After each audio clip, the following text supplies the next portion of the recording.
What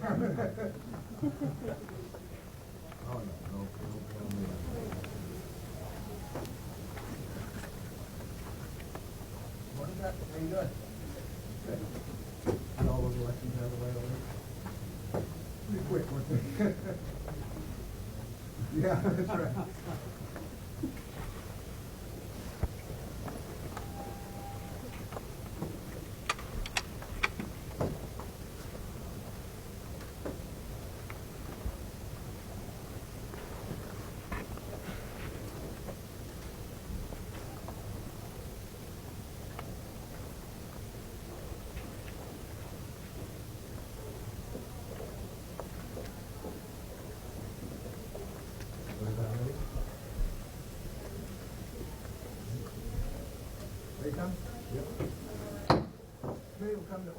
Committee will come to order. Good morning, everyone, and thank you for being here. I'd like to extend a special thanks to our tribal witnesses who traveled here to share their experiences on this tragic issue. I would also like to welcome the agency officials who will be joining us on the second panel. Before we begin, I would also like to thank Chairman Cole for joining us today. As the first Native American to serve as chair of the Appropriations Committee and a member of the Chickasaw Nation, he continues to be one of the biggest champions in Indian country and for the job that we do on the Appropriations Committee. I sincerely appreciate that Chairman Cole took the time to be here this morning to discuss and address the ongoing crisis of missing and murdered Indigenous women. According to the Centers for Disease Control and Prevention, more than 2 in 5 American Indians and Alaska Native women are raped in their lifetime. Homicide is the number 3 leading cause of death for American Indians and Alaska Native females between the ages of 10 and 24, and the number 5 leading cause of death for 25 to 34-year-olds. 40% of all victims of sex trafficked are identified as American Indians and Alaska Native women. In 2023, over 5,800 American Indians and Alaska Native females were missing, and 74% were children. This is tragic and unacceptable. I even see this in my own home state of Idaho. The Idaho Missing Persons Clearinghouse 2023 reports that a total of 79 missing Native Americans, and the average rate of missing Indigenous people is almost 19 per 100,000 people. This is nearly double the rate for non-Native Americans in Idaho.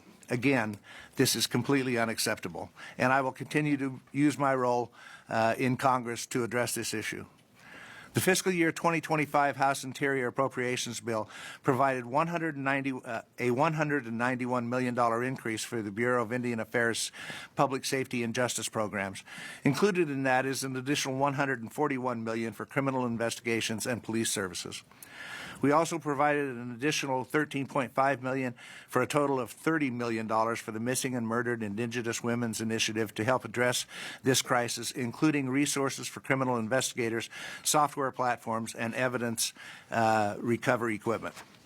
The bill also expanded on the work being done to combat drug abuse and distribution in Indian country by creating a narcotics reduction task force.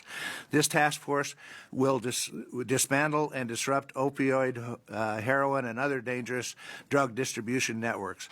Language was also included to support strengthening efforts to take down international cartels targeting tribal communities for human and drug trafficking.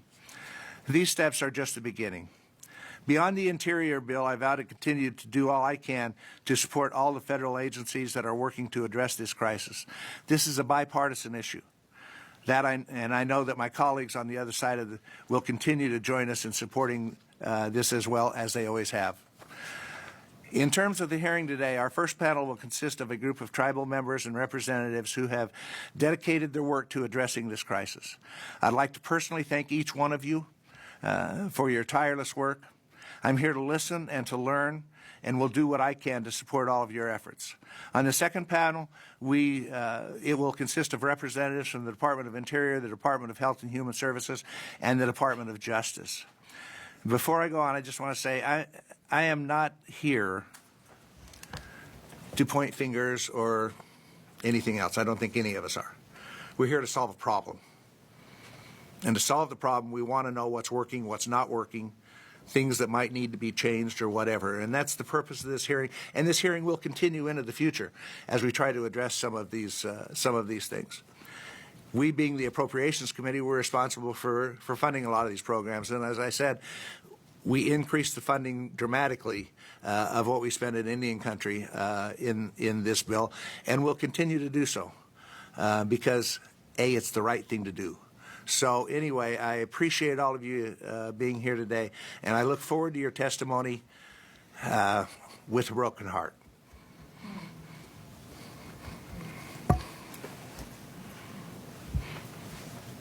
Congressman Pingree. Thank you so much, Mr. Chair, and thank you in particular for hosting this hearing, and thank you to Chairman Cole for being here. Your expertise on these issues is extremely valuable, so I really appreciate you taking the time to be with all of us. Good morning to our two panels. Thank you for being with us here today to discuss your work on missing and murdered Indigenous women and to share your firsthand and very painful, often very painful knowledge. I want to particularly thank formerly the Ambassador, Maulian Bryant, now soon to be Director Bryant, who's traveled from Maine to participate in this hearing. Thank you so much for all the work you do in Maine, in particular the work you've done on domestic violence. We appreciate the insights and all the information that you will share with us today. As we all know, this is a complex crisis, and while there have been growing awareness and focus on resolving unsolved cases, understanding and addressing other contributing factors such as drug and human trafficking, domestic violence, poverty, housing issues, they're all equally important to confront the scale and severity of this issue. The Not Invisible Act and Savannah's Act have heightened our awareness of the challenges associated with data collection and law enforcement, as well as the need for additional funding for staffing and public safety, and justice programs that can comprehensively address this crisis. That's why it's imperative we pass a full-year Interior Appropriations bill and not have programs constrained by operating under a continuing resolution. For decades, Native American and Alaskan Native communities have dealt with the challenges of high rates of assault, abduction, and murder of tribal members. The statistics are truly sobering. 4 in 5 American Indian and Alaska Native women, 85%, have experienced violence in their lifetime, including over 50% who have experienced sexual violence. The Center for Disease Control and Prevention reports that Indigenous females experienced the second highest rate of homicide in 2020, and homicide was in the top 10 leading causes of death for Indigenous females aged 1 to 45.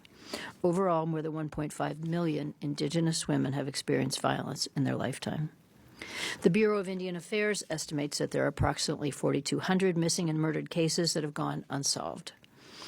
Well, these rates are staggering. Research shows that less than half of violent victimizations against women are ever even reported to the police, and that even though approximately 71% of Indigenous women live in urban areas, research is missing on the rates of murder and violence for these women. Some steps have been taken to address the crisis, such as establishment of Operation Lady Justice in 2019 to pursue these unresolved cases.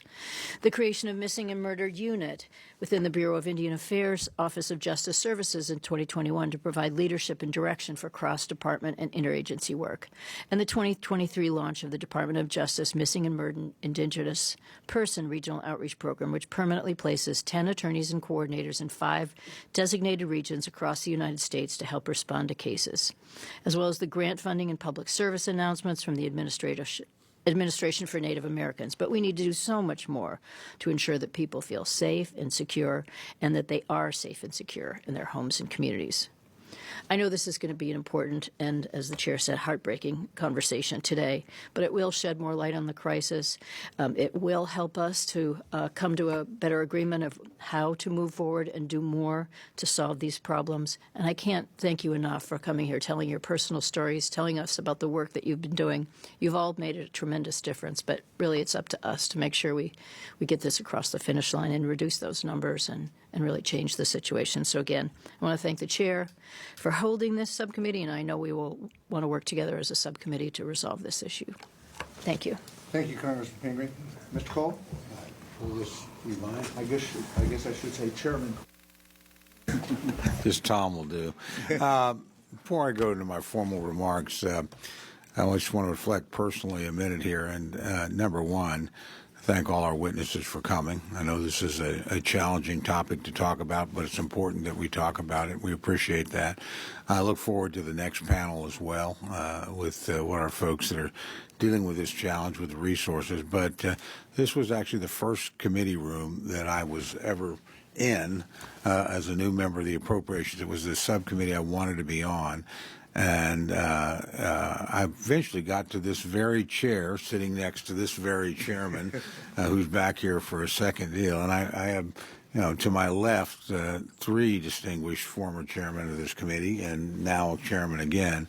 And this is an interesting committee because it's a contentious committee on a lot of areas, but not on this area. I couldn't say enough good things about my friend Betty McCollum and my friend, former Chairman Pingree, and my friend. On these things, they work together. As a matter of fact, I think one of the very first requests I got as a new chairman was Ms. Pingree coming up to me and saying, "Tom, if you can give us more money, we'll spend it on law enforcement. Simpson and I will work together on this stuff." And I know how much from his first term as chairman, because Mike talked about this crisis in law enforcement all across Indian country, very movingly, and did what he could with the limited budgets we had in that period. But this is a priority. And, to my left, we've got great members here. Mr. Cloud's a good friend, and he's from Texas. But he got educated in the right state, in Oklahoma, so he knows something about Indians. And my friend, Mr. Zinke, nobody cares more about Indians. He proved that both in Congress and when he was Secretary of the Interior. Jake, again, another Texan. They don't know too much about, Indians as a rule. One of the first things he did as a freshman was come up to my office and say, "I want to get to know more about this topic because I know it's an important topic," and appreciate his contribution. And finally, I was just in North Carolina with my friend, Mr. Edwards, to look there at storm damage, but of course he represents the Eastern Band, and that's a great tribe. And so the people here are, whatever their partisan differences or regional differences, are very, very focused on trying to do something meaningful on this issue. And I will assure you, I'm very focused on following their lead. The solutions will come from here, but we have to write a check. And I want to make sure they get the resources they need to follow up on these kinds of needs, because it's something that bears federal action, and I don't think we've had enough of. But this hearing's a very good start. Let me just go to my formal comments. As an enrolled member of the Chickasaw Nation of Oklahoma and the longest-serving Native American House of Representatives, tribal issues have always been at the forefront of the policy decisions I've made and advocated for as a member of Congress and as a member of this important committee. Native American and Alaska Native women and girls continue to be disproportionately targeted by dangerous predators.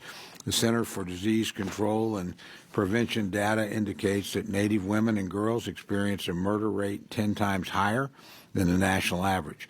Tragically, I've seen these stats firsthand in my home state of Oklahoma, which ranks number 2 on the list of the top 10 states with Native American and Alaska Native missing person cases.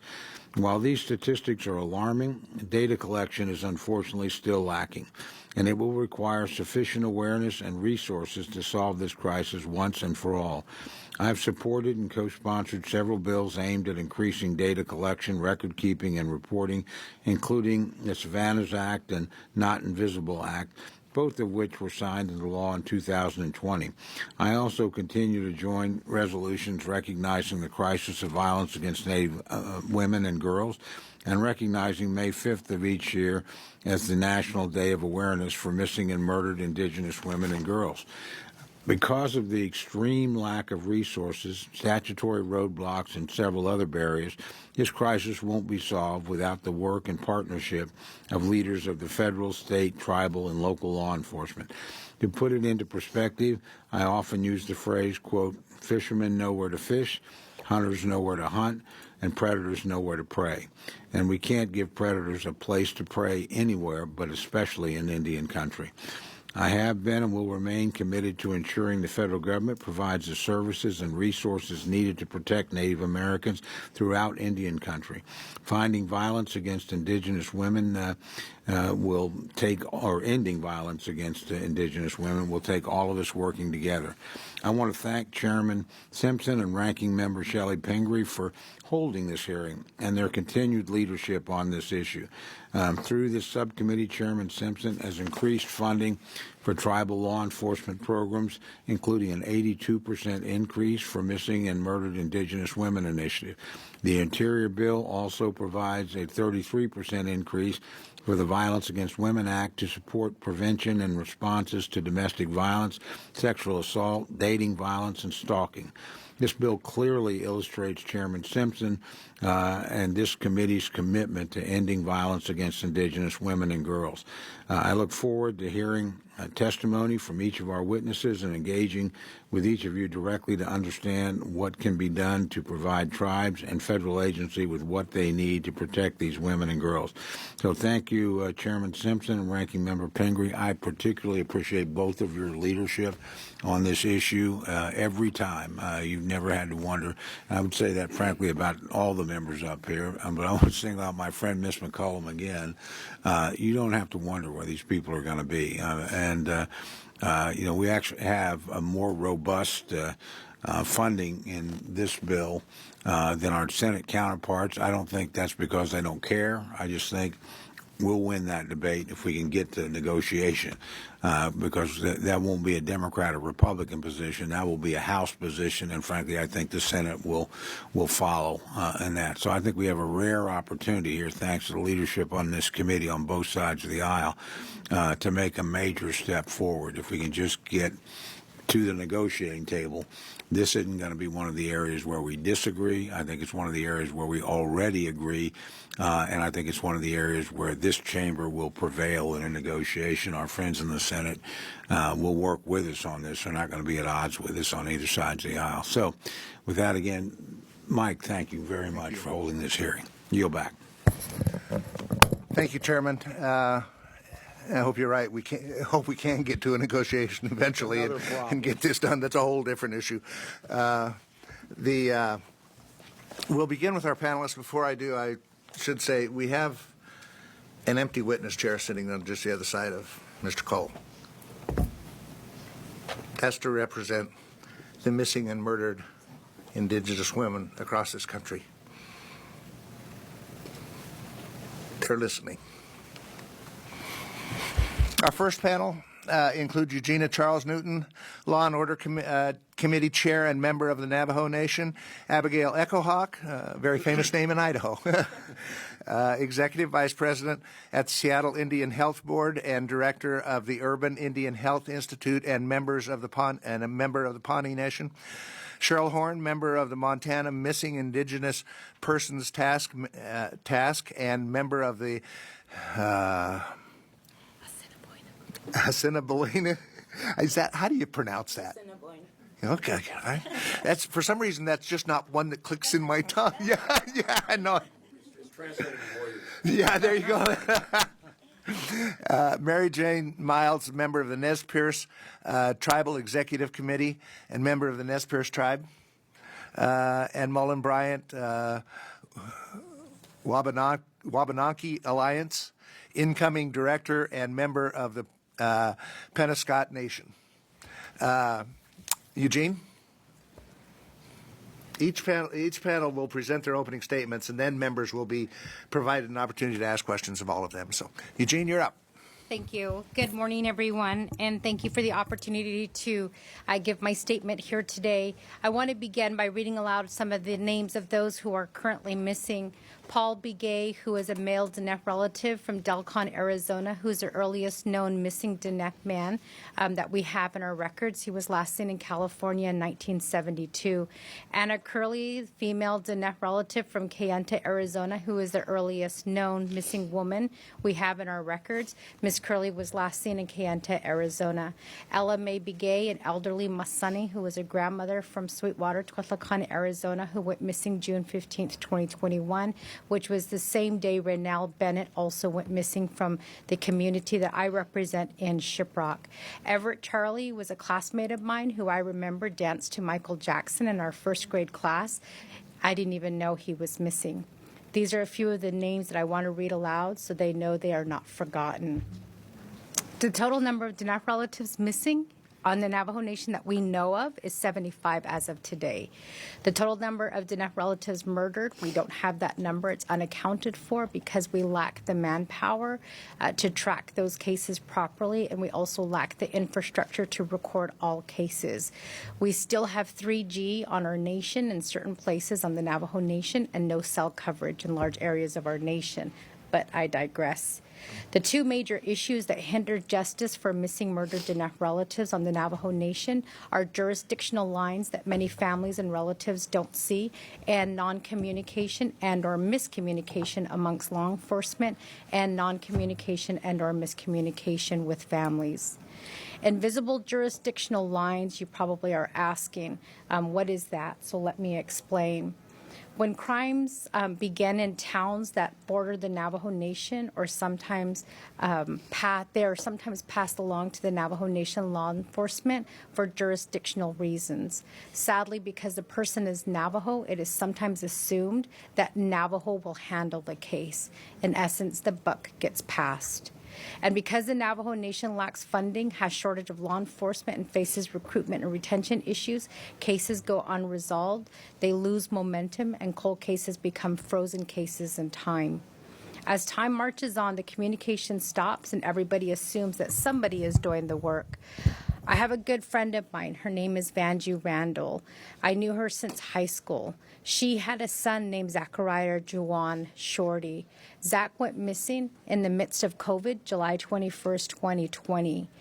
When she reported the situation to Farmington, New Mexico, the Farmington Police Department, which borders the Navajo Nation, they told her that the Navajo Nation law enforcement would be taking the case. 4 days after she reported Zach missing, or she tried to report him missing, he was found dead in a field in Ninahanzad, New Mexico, on the Navajo Nation. The jurisdictional issues prevented the case from being properly investigated, and it also prevented the communication that was supposed to be going on between law enforcement and Miss Vanjie. Vanjie talks about her son all the time. She takes part in the MMIW marches. Zach was only 23 when he was murdered, and his murderer still walks free today. Vanjie says that she starts her day every day with a prayer, not to find the person who killed her son, but a prayer for herself and for those who are also experiencing MMIW. As with many nations and reservations, the Navajo Nation lacks the proper number of personnel to investigate crimes, and when someone goes missing, little to no resources are devoted to the case. And if there are resources that are available, it's only for the first few days that these resources are allowed to be used. The Navajo Nation is 27,000 square miles and has roughly 200,000 Navajos living on the Navajo Nation. Our nation spans across 3 states, Arizona, New Mexico, and Utah, and is the size of West Virginia. We are the largest tribe in the United States, and we have roughly 400,000 Navajo citizens who are registered as Navajos. In terms of law enforcement, we have an estimated 218 law enforcement officers, when the national average per the Tribal Law and Order Act reports that 2.8 officers are needed per 1,000 members of the service population. That would mean that we would need 560 officers to meet the national average. As for criminal investigators, the Navajo Nation has 32. These investigators are responsible for investigating crimes committed by an Indian and those crimes that fall under the Major Crimes Act, 18 U.S.C. Section 1153. These 32 investigators work in joint cooperation with the Federal Bureau of Investigations and United States Attorney's Office. On Navajo, because of the lack of personnel, our investigators also serve in the unique capacity of being not only investigators, but also coroners and medical examiners. Instead of spending their time investigating crimes and looking for our Diné relatives who are missing or murdered, our investigators spend 75% of their time investigating all deaths, even those that are considered to be natural deaths. They complete and certify death certificates, review medical records, assess medications, conduct home assessments, administer external examinations of bodies, draw fluids. They do all of the stuff that coroners and medical examiners normally do. Be mindful that Navajo proposed for 2-year funding to establish a medical legal death investigation system, and if approved, this would allow the Navajo Nation to be the first tribe to hire coroners and possibly one medical examiner to handle deaths on the Navajo Nation. This would allow our criminal investigators to spend more of their time investigating major crimes, such as missing and murdered crimes. Public safety and justice should be a bipartisan issue. I appreciate the time. Thank you for hearing my words. My name is Eugenia Charles Newton. I proudly serve my Diné people as a council delegate on the 25th Navajo Nation Council. I represent the largest community on the Navajo Nation, which is Shiprock, New Mexico. I am Bitahni, born for Ashihe. My maternal grandfathers are Ashche, and my paternal grandfathers are Twopaha. Ahihat. Thank you, Eugene. Abigail? Thank you. It's an honor and a privilege to be here today, and I want to start by thanking this committee for doing something I didn't think would be done, and that is answer the call of the community to recognize that accountability is necessary and needed as we look at what has happened previously with legislation like Savannah's Act and Not Invisible Act, the resources that are supposed to be available across the Department of Justice through tribal carve-outs and through resources that are supposed to flow through counties and into tribal communities. I wasn't sure I'd ever sit at a table where I'd be able to talk to you about what the accountability looks like.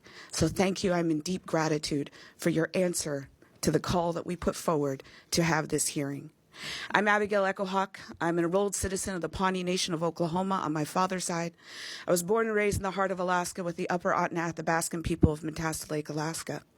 I live and serve in the city of Seattle on the land of the Coast Salish people as the Executive Vice President of the Seattle Indian Health Board, which is an Indian health care provider in an urban setting, in addition to a federally qualified health center. And I am blessed to serve my community in the darkest of times that you could ever be experienced. And that is when your loved one goes missing, when your child is gone and you never hear from them again, or when your loved one is found under the ground that held them waiting for justice. Justice that they often never see. In 2018, I co-authored the very first report on missing and murdered Indigenous women and girls, the very first data report that put into the hands of the tribal warriors who sit in our tribal councils, those who operate in our urban settings, the families and the community members and the grassroots organizers who have been screaming for justice for their invisible loved ones, not for 10 years, 20 years, but for more than 500 years. That data report showed that we had places like Oklahoma, who ranked second for the most missing and murdered people, the state of Washington, others. But what we had actually focused on was those that were missing in urban settings. This report was used because we also found that the then drafts of Savannah's Act wouldn't have affected Savannah Greywind. Savannah Greywind, who was brutally murdered, her baby cut from her, taken, well, she died. Savannah Greywind in the initial writings of that legislation wouldn't have been affected because she was killed off reservation. That report was focused on the urban Indians like myself. And I want to be very clear. Urban is where I live. Tribal is who I am. That is the same for all of our populations who have deep ties to their tribal communities, whether they live in cities, whether they're able to migrate back and forth for ceremony, for family, or whether because of imposed poverty, they've never been able to leave those cities after being forcibly removed during the relocation. These people are suffering in the same way that our tribes are suffering, like my relative here just shared about her reservation. In that report, we found that not only were our people missing and murdered, but that law enforcement wasn't collecting the data. And we saw here at the Capitol this data conversation begin to rage in a way that was so beautiful that we saw it in Savannah's Act and the Not Invisible Act. And when it was signed into law, we were ecstatic. Because not only at that point had we worked with members of Congress to ensure that urban Indians were represented in Savannah's Act and the Not Invisible Act, but that also the resources for our tribal people were going to be there. However, for those of us serving in the urban settings, the promises of Savannah's Act and the Not Invisible Act have never come. The urban Indians have been left behind in resources. We have been left behind in resources and trainings. And the law enforcement officers that I work with often tell me, we know it's a problem in our city, and we have no idea how to address it. They don't know how to access the trainings that the Department of Justice says they have. They don't know how to get the trainings on how to work with tribal communities and to communicate with them when their loved ones go missing. When that report first came out, I remember presenting it to a group of tribal leaders, and afterwards an elder came up and she held my face in her hands, and she pulled me towards her and she said, "Abigail, I've buried every one of my sisters covered in bruises, and not a single one of them have I ever seen justice for." And she said, "I'll carry you in my heart and in my prayers as you, the team, and all of the advocates that I'm on this table with right now, carry and push for justice." We are not seeing justice with Savannah's Act and the Not Invisible Act. And in fact, it took more than almost 2 years for them to just appoint members to the Not Invisible Act Commission. I have heard from both the commission members and from the community that that was a rush process as a result of them trying to rush through. And according to the Government Office of Accountability report, they said it was a result of COVID is what slowed them down. Well, COVID was what affected the community members I was working with, as we saw an increase in both murder and violence as a direct result of being quarantined with abusers. Stories of individuals who were in the Midwest and burned alive in the middle of a field, of families who had their loved ones taken and trafficked away from them. It wasn't just happening, and it was actually happening more. And that delay harmed us. And so that rushed process, which resulted in some really fantastic recommendations, what our leaders were able to do in a rushed amount of time was amazing. But our families were not able to come and give the testimony that they wanted to as a direct result of this rush process. They need to do better. Our urban communities must be involved.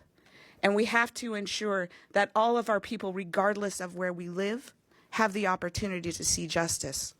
Like the young woman who walked up to our agency from a mile away in downtown Seattle to our clinic where she had been beaten, assaulted, her face covered in blood, her clothes taken from her, where she walked in her underwear and a t-shirt, all the way up to our facility, and not a single police officer, not a single community member. Nobody stopped or helped her until she walked into our clinic, sat in a chair, and our traditional Indian medicine people came and cared for her. Which is why it is so important right now for CMS to ensure that we can get reimbursed for traditional Indian medicine, and why it is integral to ensure that we have the full funding of the Indian healthcare system. Because my community and I are the ones caring for these people when the law enforcement simply leave them behind. There is continuous opportunity, however. We've actually seen efforts by the FCC to copy what we've done in Washington State, where I sit on the task force for missing and murdered Indigenous women and girls for Washington State, where I assisted in co-authoring the very first legislation to create the Red Alert, which is a missing endangered persons alert, that was then used as a template for the Feather Alert in California. The conversations began at the FCC level, where what could this look like if we were going to do it, across the nation? And there was promising conversations. But when in March 2024 a new alert was announced by the FCC, it was one that encompassed all missing endangered people, not just American Indians and Alaska Natives. We need more than that. And what these alert systems have shown in both California and in Washington is incredible success when we issue these alerts and we use naming conventions like the Feather Alert, like the Red Alert, to find young people, like the story of a young person who was kidnapped, trafficked, and found at a border. We have to do better, and I urge you all to think about authoring legislation, because now the FCC hasn't done what we had hoped they would. But there is opportunity to have legislation that would establish a national alert system for missing and endangered American Indians, Alaska Natives, and Indigenous people. The tribal consultations have already started. We have members of the FCC, and this has very minimal fiscal impact as it uses the already established systems of the Amber Alert, the Silver Alert, and what is now the Missing and Endangered Persons Alert. These loved ones that are taken from us. Recently, I was told the story of 2 trafficked individuals, and this woman told me the story. They were teenagers at the time, where they would be raped and assaulted by those that had kidnapped them. And they were parked down by the water, and they would rape them and they would beat them. And she remembers picking up her friend and carrying her to the water that was next to where they were parked. And she carried her friend into the water because she was too beaten and too bruised and too harmed to walk herself. And she bathed her in that stream to wash away what had happened to her. And then it kept happening again and again and again. An alert system like the Red Alert, like the Feather Alert at the federal level that holds accountability also creates training and opportunity for law enforcement. And it also creates more awareness from law enforcement and surrounding communities of this. Because I don't want our loved ones to keep having to carry each other to the water to wash away the trauma that they're experiencing. My family, the Echo Hawk family, has for many years, since the inception of the United States government, has served in our armed forces. Our Native people, it is one of our proudest achievements, is our serving in the armed forces. At this point in time, we represent a little over 1% of all of those in the active armed services, and our communities have dedicated ourselves to service to this country. However, we do know that those in the military often suffer as a direct result of this crisis, and it's something we have not talked about, nor has it been addressed by any of the legislation that has been passed, nor any of the efforts that we are aware of at the state level, except for now in the state of Hawaii and the state of Alaska.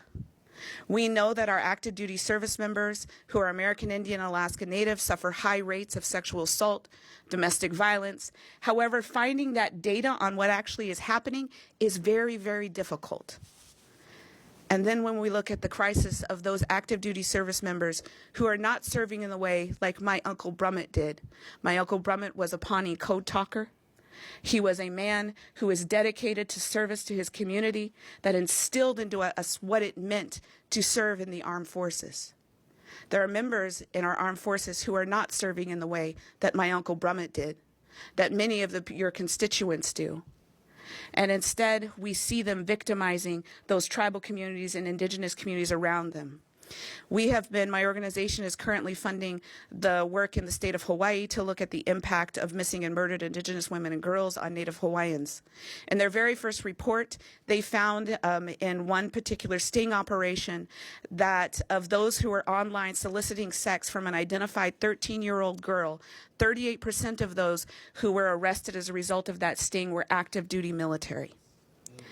This is a crisis that we have to address. And it's one that's important to me. I was a young girl who was affected by this violence. I experienced sexual assault at the first age of 6. I attempted suicide the very first time when I was 9 years old.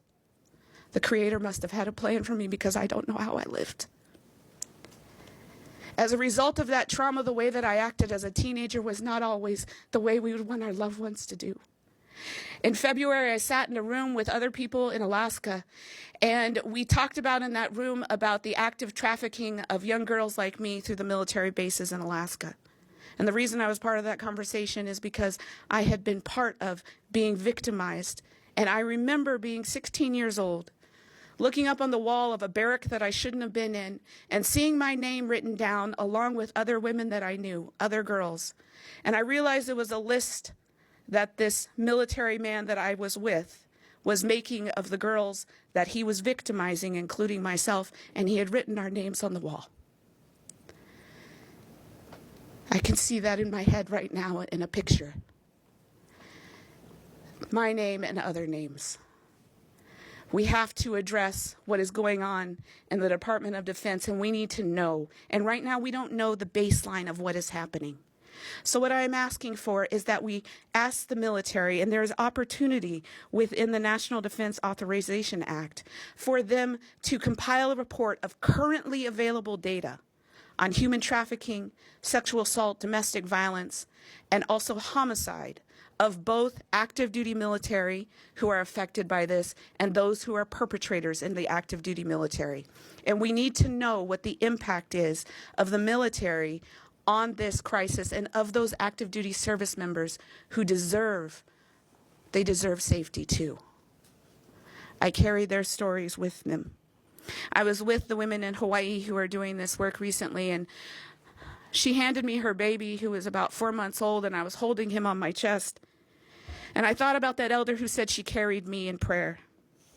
And I thought about the woman who washed her sister off in that stream by the river as they were being trafficked. And I thought about this young baby who I could feel his breath on my cheek, his hand reaching up to pull my hair, just like I'm sure many of you have held your babies and your grandchildren. And I thought, this cannot be the outcome for this young child. Our opportunity is now. The accountability is now. And 4 years from now, I don't want to be sitting in the same chair 8 years after the signing of Savannah's Act and Not Invisible Act, screaming into nothingness that urban Indians are still not included. Please ensure that there is accountability for urban Indian populations as we move forward in doing everything we can to achieve justice. Thank you. Thank you, Abigail. Cheryl? Good morning, everybody. I'd also like to repeat what she said in thanking you for bringing us to the table. I'm just in the same as her. Let me start over. Hello, my name is Cheryl Horn, Naju Magaju. Standing in the Rain is my name. I was named by my grandfather, Gilbert Horn, Sr., who also came to Washington on many visits and advocated for our people. And he was a code talker, so I just want you to know that my name came from when he was standing in the Himalayan mountains and it rained for 30 days. So I try to stand tall and take what I can, you know. So I'm a grassroots advocate who came to MMIP as a family member of 2 missing girls, Tristan Gray and Selena Not Afraid. My nieces were both found deceased, so I choose to speak up at any table I can. With Selena, she was missing for 20 days, and she was last left a rest stop, and the authorities left the rest stop, but us as a family, we didn't leave. We stayed there, we camped there, we slept there. We were the search party. While the county sat across the road at the other closed rest area, the state of Montana turned the power on for us at this closed rest area. And we were watched by the county. And we had to fight for investigation, we had to fight for everything. And then on day 8, Operation Lady Justice showed up. And when he showed up, he told me they showed up because I wouldn't be quiet. So day 8, he showed up, and I thought, okay, we're going to leave. Well, no, it includes a profile first. They'll profile your child. So they didn't look on day 8. We had to stay till day 13 when Operation Lady Justice brought the search team, the official search team, and we were able to pack up, go back into the urban city of Billings, and resume our search efforts there. At the same time, having people watch the rest area for us, you know, just to verify that something is happening. So my niece was found on day 20 on a grid search. I believe she was found on day 19, and we found out day 20. But the grid search from Operation Lady Justice brought her home. But when I was standing there with my sister, looking out into a dark field, with my uncle, a Marine veteran who was 60-something years old, protecting us. That's all we had. And my boyfriend, a 60-year-old Marine vet, in the middle of nowhere. So when I stood there and I looked out there and I told my sister, do you think she's here? And she said, no. I said, I don't either. But when we get her back, because we're going to get her back, we're not going to quit till we get her back, one way or the other. When I get her back, I won't stop, because when she moves, there's another girl standing behind her. And how can I turn and walk away after I've done that work to get my niece and made noise? So from there, you know, I just became a grassroots advocate, working on zero budget, having people call me because I went through it.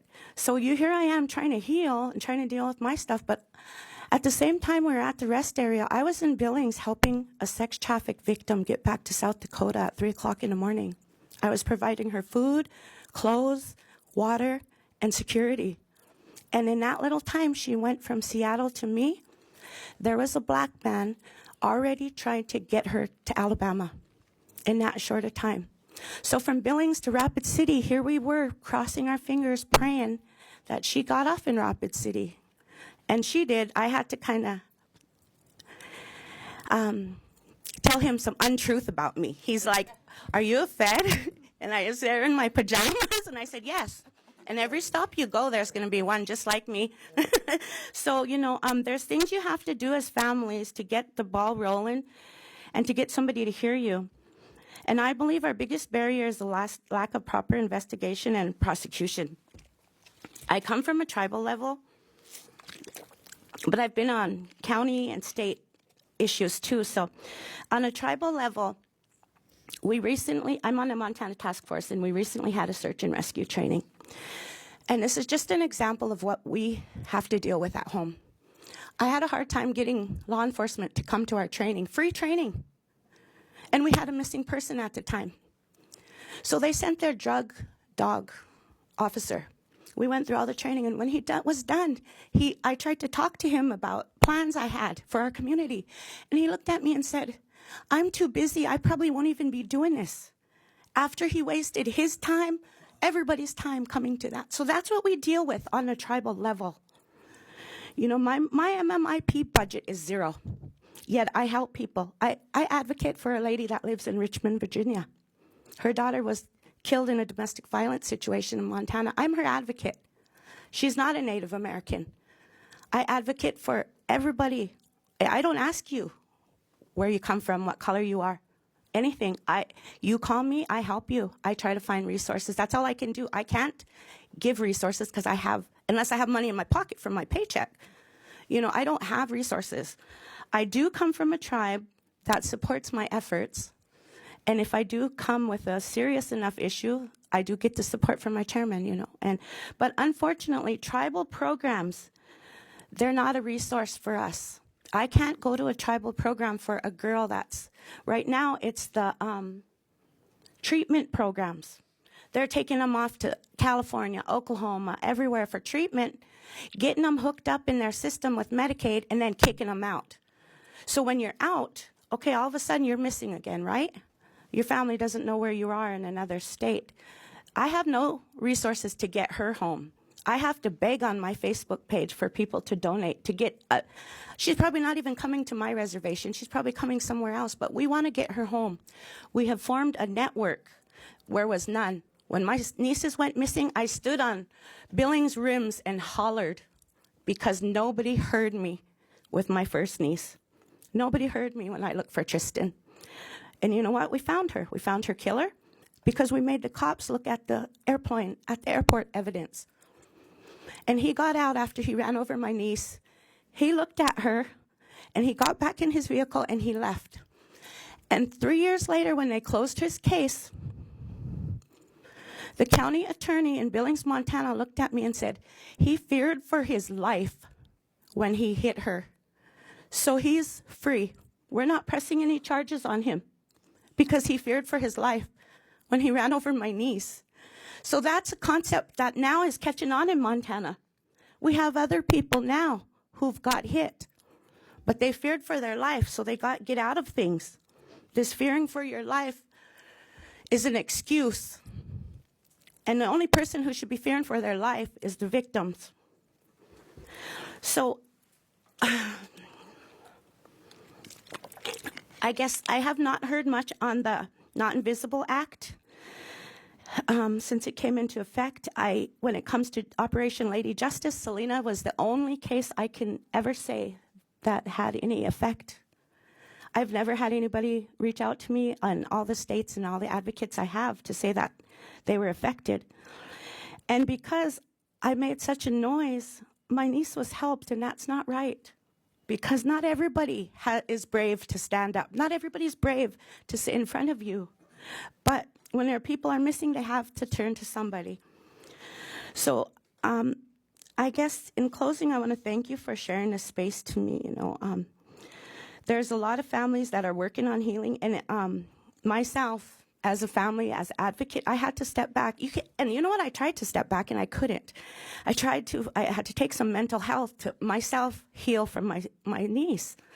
So, but the whole time I was doing it, I felt guilt because I knew people weren't reaching out to me. I knew they didn't know what to do. So I want to tell you, on the plane ride here, I stopped in Minnesota, and I turned my phone on. I had a message from a young girl in my community. She had recently been held by gunpoint by her boyfriend and beat up, and She has not heard from anybody. She does not know where it is. She is scared to come back to our reservation. We don't have any follow-up as victims. We don't have a recourse. We sit and wait for nothing. We sit and wait for no updates. So this young girl, I can't help her today, but when I go home, I will do my best to help her, which means asking the officers where the investigation is, just seeing where her case is and getting her some answers back. And very seldomly do we address the mental health of this. So as an advocate, I went through it. So my purpose now, my main purpose is I try to heal people. I not personally heal, I'm not a healer, but I try to find resources and I work towards healing with them, and I encourage them very much to heal and not be angry, because if we have anger, we're not getting anywhere. We're not going to get anything done. And this is, I've heard it before, it's non-party. We're humans. And I'm not here just for every Native American girl. I'm here for everybody who has been through this injustice of murder, domestic violence, killings. So, I have a few names. If you can remember one and Google one, my job has been done today, because my point is that these people are humans. K. Sarah, K. Bonnie, Casey, Freeman, Leon, Thomasine, Preston, Claiborne, Selena, Tristan, Ashley, Cole, Willie. These are names I sat and wrote as I sit here. These aren't everybody I advocate. These are just the names that popped in my cloudy head right now, to remind myself this is why I'm here. And Shakaya Blue Harding is still missing. That's another thing. As her and her mom and another victim of her perpetrator, we tracked him down. We went on social media and found him when the Billings police told us they couldn't find him.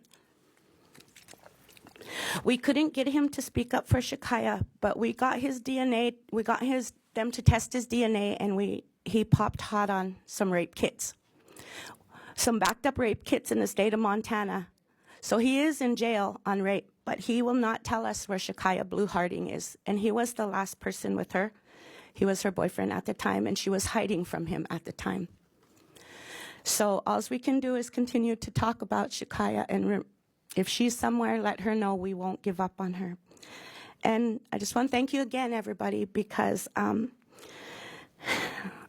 the very beginning, this is where I pictured myself. I tried to manifest this to come to Washington, D.C. So when I finally got it, I was really shocked. So kind of stutter too. I'm, starstruck. So, but this is something that when I was screaming out into a field in the middle of the night, telling her that everybody who cares is here, and it's just our family.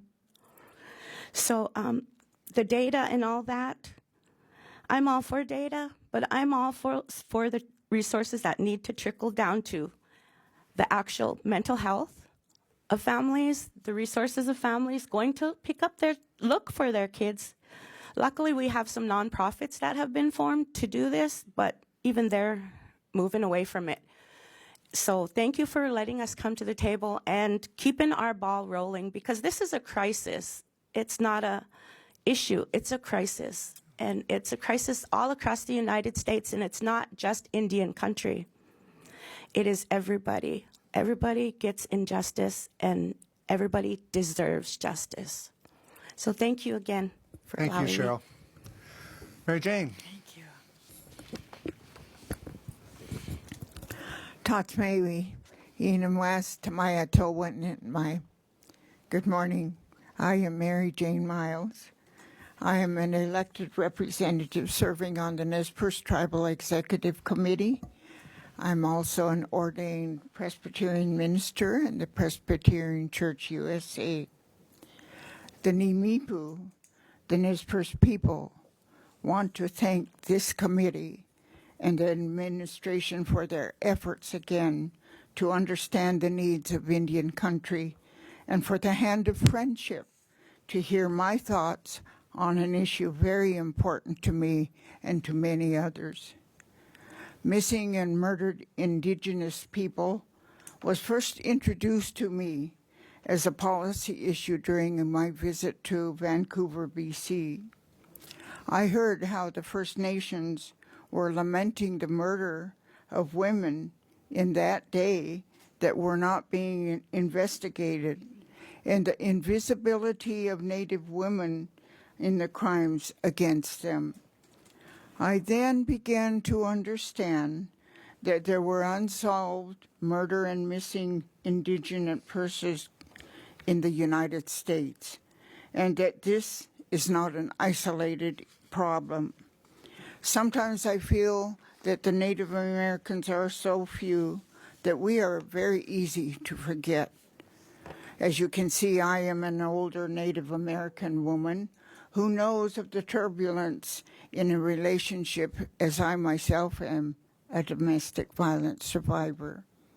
During the time I endured that relationship, I wondered why and how our tribal people came to this dark time with fractured relationships with no accountability. I believe that diseases like drug and alcohol abuse play a big part in the overall problem, but also the poverty on the reservations as well. My inner being agonizes over the lack of worth given to Native women and the senseless acts that lead to their harm. In the past, people in power have not cared about Native women, but their families and their tribes do. One instance that touches my heart is the loss of a young woman I counseled who was strangled by her partner.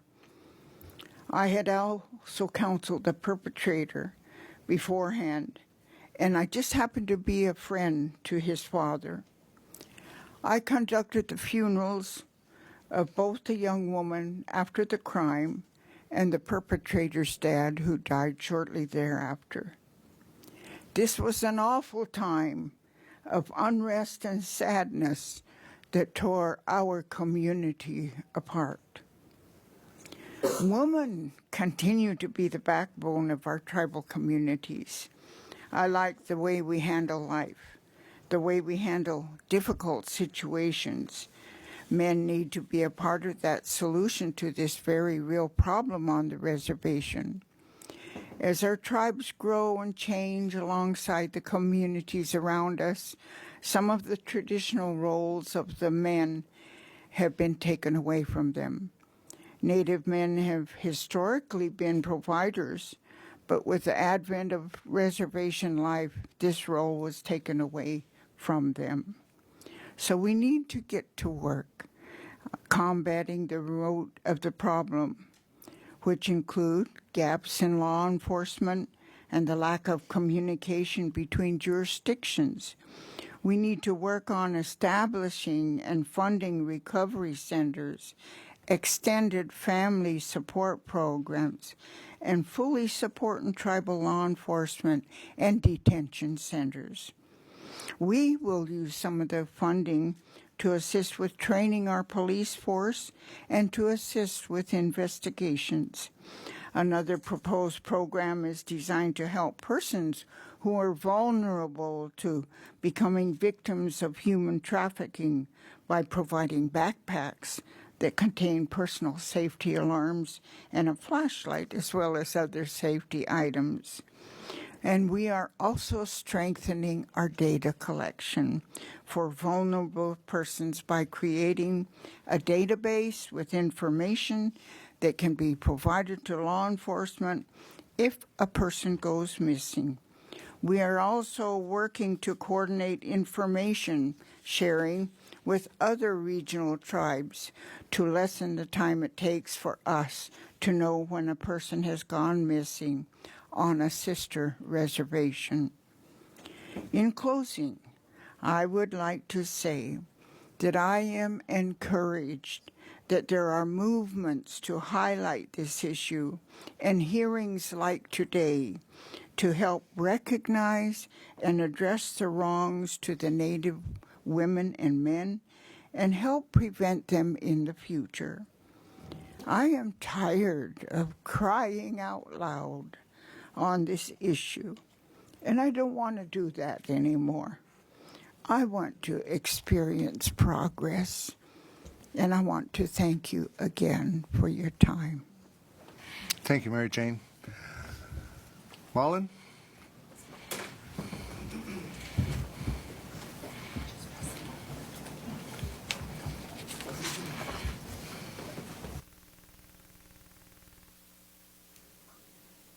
We good? Yes. All right, great. Whew. Chairman Simpson, Ranking Member Pingree, and honorable members of this committee, I so appreciate you holding this hearing and giving us space today. I have served as a tribal ambassador for my tribe, the Penobscot Nation, for over 7 years. I will soon advocate for all of the Wabanaki tribes in Maine as the incoming executive director for the Wabanaki Alliance. Indiluizi, Maulian, Bryant, Naganujaya, Bonawapskeg. My name is Maulian Bryant. I am from the Penobscot Nation, and these warrior women here today have given me the courage to say that I'm also a domestic violence victim. A man once looked me in the eye and said, I could kill you right here, and nobody would ever know. He was right, and I'm so lucky he didn't. I'm a mother to 3 daughters. Iris is 2, Layla is 15, and Carmela just turned 18. Their safety and well-being has driven much of my work and advocacy on the issue of missing and murdered Indigenous women and people. 1 in 3 Indigenous women will be the victim of a violent crime in her lifetime, and there are 4 of us in my immediate family. The societal component of this crisis and why it has been so hard to combat and address cannot be overlooked. When I was young and watched the Walt Disney movie Peter Pan, it was the first time I can recall seeing stereotypes about my people. The Indian encampment scene and the use of stereotypes around tribal women are a sad example of this. Tiger Lily, the Indian princess. She's a child, but made to look exotic and tempting. The older women in the camp are brash and mean and called racial slurs. Even the Disney version of Pocahontas, which tells a story meant to portray progress and honor, gets it wrong. Pocahontas was likely 14 when she met the English soldiers. She was taken to Europe, where she died of disease away from her family, culture, and homelands. These stereotypes have broadly applicable implications and unfortunately have been propagated throughout our society. A lot of our experience as real Indigenous women has been minimized and at times silenced altogether while Americans embrace these false creations of us instead of seeing us as real people. It makes us objects, and it makes us less than human. And candy coating our history and reality doesn't help anything. It makes us more invisible. When an Indigenous woman goes missing, there is not the same attention and action as when a Caucasian woman does.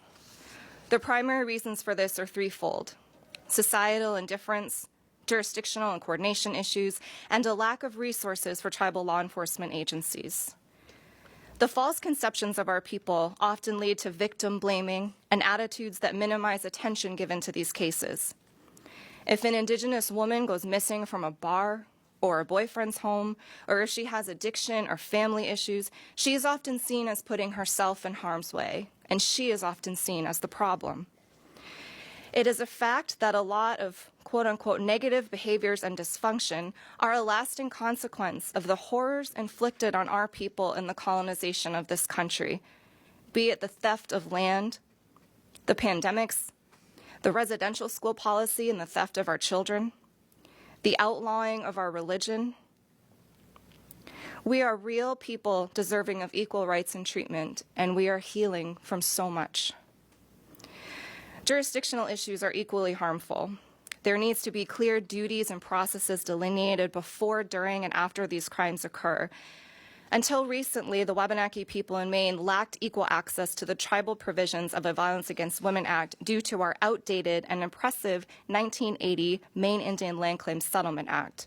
Fortunately, after years of work and lots of support from Ranking Member Pingree, we were able to address this, and now VAWA cases within the Penobscot Nation's jurisdiction are being fully handled by our tribe. Ensuring that Indigenous people report the crimes and feel safe and supported doing so is important because due to a lack of justice, which you have heard all about, victims can feel like it's not worth the time or effort in an already traumatic situation to take the needed steps. Our own tribal law enforcement agencies need additional support. While tribal law enforcement funding has increased in recent years, the increases are far from meeting the actual level of need. One of the largest barriers is actually the growth of unrelated line items connected with contract support costs and 105L leases, which are taking up a larger and larger portion of Congress's allocation towards our budgets. It is critical that these be moved to the mandatory side of the budget so that funding increases go towards real program improvements and services rather than fulfilling mandatory contract obligations. Funding the key programs for our people in the federal budget and upholding the trust responsibility helps keep our communities safe. It helps us in terms of health, stewardship of natural resources, public safety, and keeping our communal and cultural connections strong.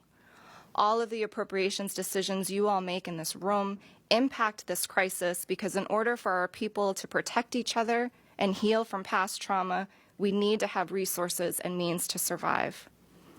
Thank you so much for the invitation to come here today. I am deeply, deeply honored to be on this panel with these amazing women putting in such hard, heartbreaking work. Kachiwaliwini, thank you very much. Thank you, and thank all of you for being here. And we'll go to members' questions here in just a minute, but I want to tell you, I don't know if you know this, Mary Jane, but I've been on this committee for 22 years. So I've been dealing with funding for Indian country for a number of years. Learned an awful lot from my chairman here. So I'm involved. I listen to the news all the time. I knew nothing about this issue until about a year ago. I was watching Idaho Reports, and I believe it was you that was on the program talking about murdered and missing Indigenous women. And I'm sitting there and I'm stunned. And then I'm pissed off, or PO'd after that, and said, we've got to do something about this. We've got to do better. But I think all five of you have demonstrated this picture up here. When I first became chairman of this committee the first time, I asked the Shoshone-Bannock tribe to give me something to hang on the wall. And they had one of their artists paint this, and they explained to me, this is to demonstrate, and I think in the narrative there it says, the strength of Native American women. I think you all just demonstrated it. Mr. Cole. Thank you very much. I look at that picture and I think, well, that's typical. You give the federal government something, you never get it back. You know. First, I want to join the chairman. Thank you for your testimony. That's difficult testimony. I know it's very difficult for you personally to talk about some of these experiences, but it's important. It's important for people to understand the reality. We can talk numbers and jurisdiction and statistics. There's nothing as powerful as a personal story to drive home a point. And so thank all of you for doing that. I've just got some general questions that I would ask you, and I'll just start, if I could, you and move across, and if it's something you don't care to comment about, that's fine too. But I'm very interested in your perspective. If you had to identify, and you did a little bit of this, a couple of you in your testimony, what is the greatest needs that tribes are facing? And what exactly should Congress do about it to specifically deal with this problem? And I'll start, if I can, with you, Eugenia. Thank you for that question, Chairman Cole, and thank you for being a supporter of Indian country and for the work that you do. I do want to state that we have a booklet that we passed out. I know that there are some who believe that data is not really important. We just recently started collecting our data, and we have that all within our booklet. And so if you turn to page 16, there's actually a picture of all of the people in our tribe who have gone missing or who are missing. Again, we don't have actual pictures of those who are murdered, but we do have the information within the booklet for for those who have gone missing. We also have, there it is. We also have information on there about the criminal cases that have been declined by the U.S. Department of Justice. I think to answer your question, it's easy to say that money is going to solve everything, but in reality, it's not. We get money to help assist with some of the issues. However, there's so much red tape involved, red tape at the federal level that make it almost impossible for us to spend money the way that we see fit. And I say that specifically because we are a 638 contract tribe, so we do receive 638 funding. However, there's so much limitations on those fundings that make it hard for us to be able to look at the issue that's in front of us and say we're going to use these funds towards this issue. So again, I think it's easy for us to say that money is going to solve it, but I don't think it is. What I would like to ask of this committee and for the new incoming members of Congress is to say that understanding is very important. Knowing who we are as a people is very important. Knowing that there are 575 tribes, separate tribes that are different from each other, that have different issues, that are treated differently, I think is really the first step in understanding. Just as you stated, Chairman Simpson, you didn't really know about the issues until just up a year ago. There's many issues within Indian country that we face that all contribute to what's happening with missing, murdered Indigenous women.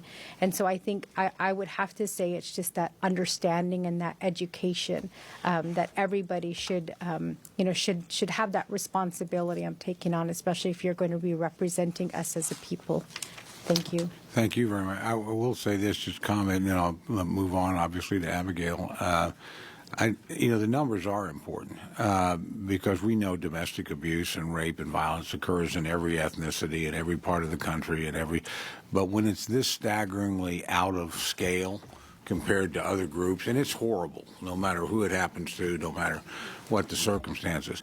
But it was the thing that caught my eye as I began, and you actually had some of these statistics, Mr. Chairman, in your opening remarks. This is way out of proportion to what happens in other areas. So we clearly have a very unique problem. We clearly have a lack of jurisdiction in many cases. I still don't think we empower tribal law enforcement enough on their own lands with their own people. That's just my personal opinion. And we clearly have an enormous resource problem. And there is a differential here. It's not the same for everybody. So anyway, thank you for your work.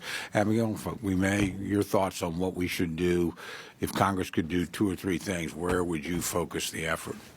So treaty and trust responsibility does not end because we stepped off of tribal land. And so a recognition, again, that enrolled members of federally recognized tribes, state recognized tribes, there is the necessity to ensure that our safety is a priority regardless. And those statistics, which some have been talked about here from my 2018 report that I co-authored, which we had no resources for, no funding. And in fact, I self-funded it with speaking fees I charged with $20,000. We were able to assist in mobilizing the country to pass Savannah's Act and the Not Invisible Act. What if we had $200,000? What if we had $2 million? So when it comes to ensuring that we have the appropriate collection of data, which is also a problem across the Department of Justice, and I'm adding in the Department of Defense, where there is not only a lack of data, but a lack of data standards and interoperability where they can share data across data systems is an area that definitely needs investment and accountability. In fact, there was an evaluation of DoD data specifically related to violence in the military in 2023, and they found that DoD was not in compliance with the basic standards of OMB in regards to race and ethnicity. So that is definitely an area of investment that is needed, and to also ensure somebody like Savannah Greywind isn't just used as a name on a piece of legislation, but the actual impacts of this crisis in urban settings are held up and given the appropriate resources that are needed, including getting law enforcement the appropriate trainings. I'm working with a family who had a family member who was killed in the city, and worked with them to communicate with their tribe, they were able to get information, family communication that assisted them in the conviction of her killer. And then at the sentencing of the man who murdered her, the tribe was also given the opportunity, not just the family members, it's normally just family members and those impacted, the tribal council was able to make a statement. So providing those resources and trainings, and particularly on how to work with our tribal communities, I am a citizen of the Pawnee Nation of Oklahoma. My tribe cares what happens to me, and they deserve to know and to be a part of that. So allocation of resources, training, and accountability to ensure that urban Indians are appropriately represented and recognizing treaty and trust responsibility did not end because I stepped off our reservation. I think that's a hugely important point. And, you know, this committee deals with this in the healthcare area. It's one of the reasons why we have Indian healthcare clinics that aren't on tribal lands.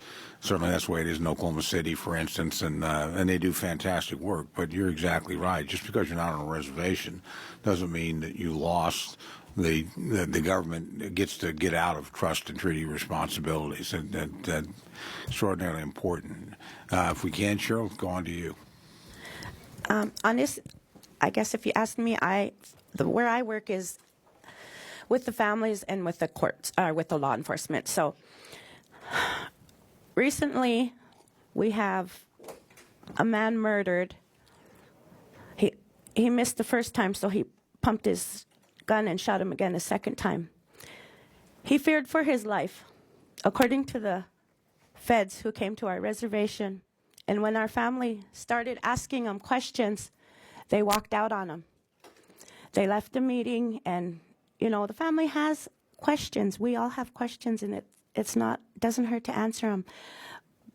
But if they're not going to charge somebody for a murder, who's holding them accountable for not doing their job? If they're picking and choosing what cases, who's holding them accountable for letting people down? I'm right now advocating for our tribal courts to pick up these cases. We're only allowed to hold people in jail for 1 year.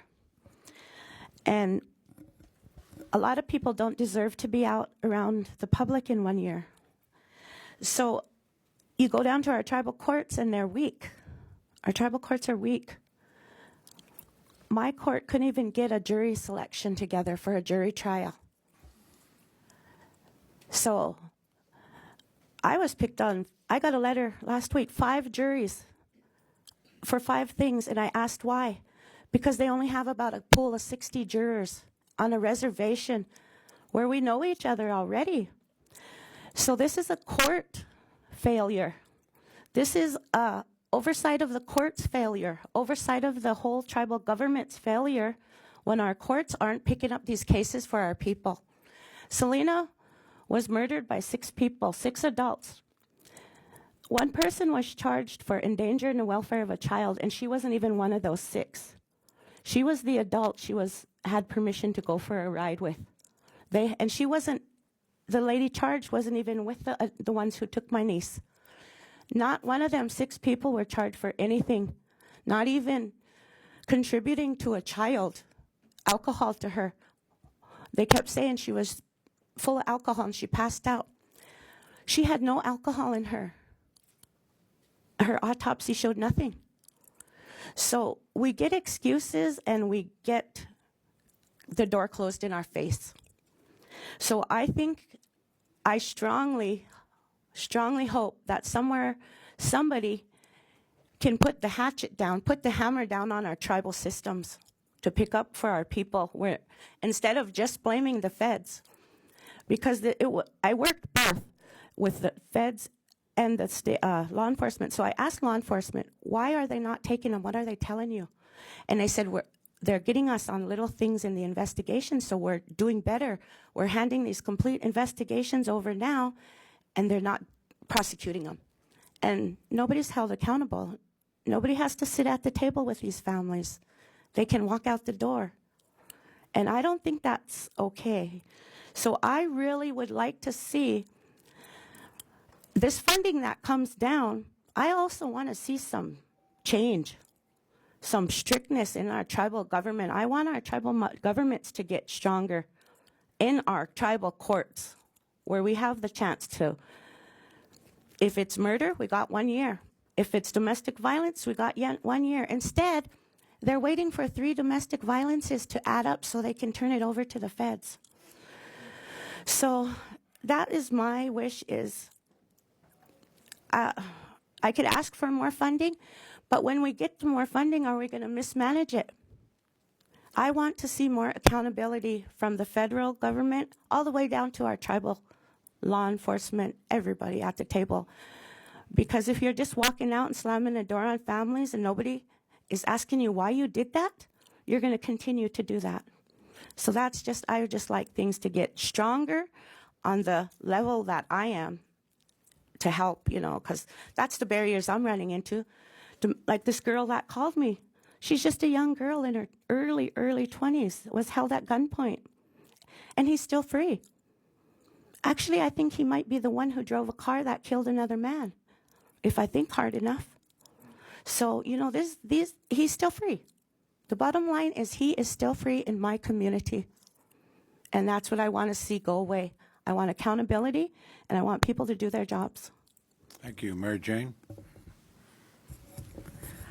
Thank you.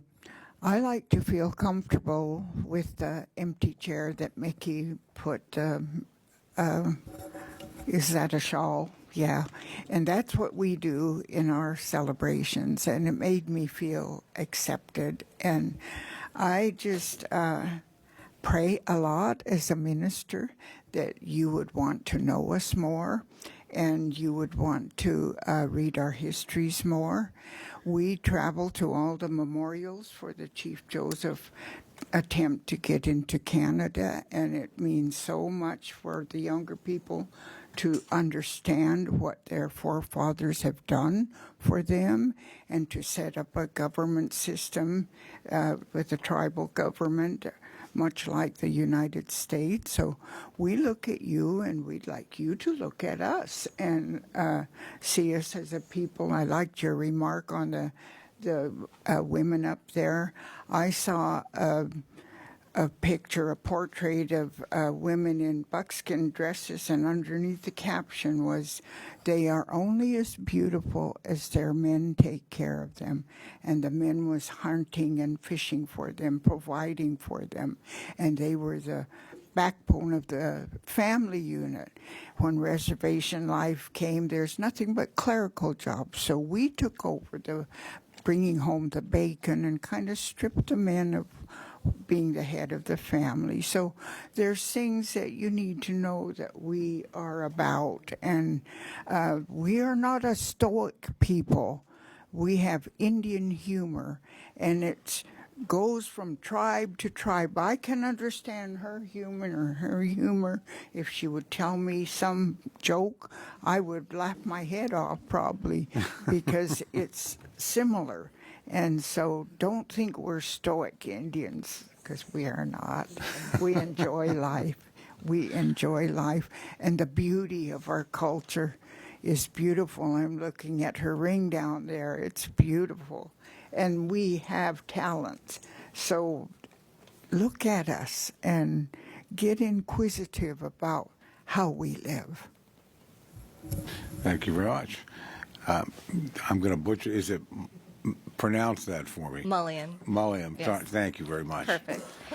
So a lot of great things have been said, probably going last. There's not too much to add. I had a couple of sort of broad thoughts. This issue is, you know, it's not hard to hear our sharing humanity here and want to help and want to act and want to do things. This permeates a lot of other areas of tribal issues. I think when we're talking about tribal sovereignty and self-determination and natural resources and health, it's all connected. So I would encourage all members to, you know, when you are approaching sort of a tribal bill, remember this interaction and remember that everything we talked about is likely impacted by a lot of things you're seeing about tribal people. And this isn't, you know, existing in a silo. It's all interconnected. And then I'll speak quickly to sort of an extra barrier we have in Maine that Representative Pingree is quite familiar with. And I mentioned back in 1980, we had a very large case settled between the state because we had discovered that roughly 2/3 of the state was likely or it was rightly ours, and it was taken illegally because the treaties were never ratified. So I think this is tale as old as time for a lot of tribal nations, but we have this settlement that our leaders agreed to, likely under some duress, the time of living in poverty and a lot of these things we've talked about through the generations.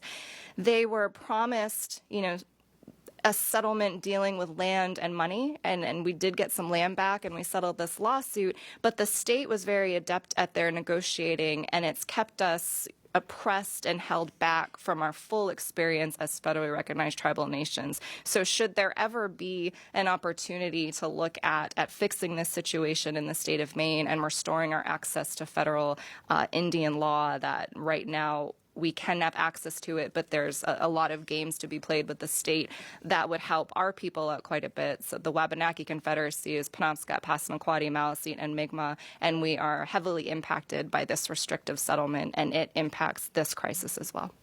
Thank you very much. A lot of other questions, but I know there's a limit on time, so I'll yield back, Mr. Chairman. Ms. Pingree.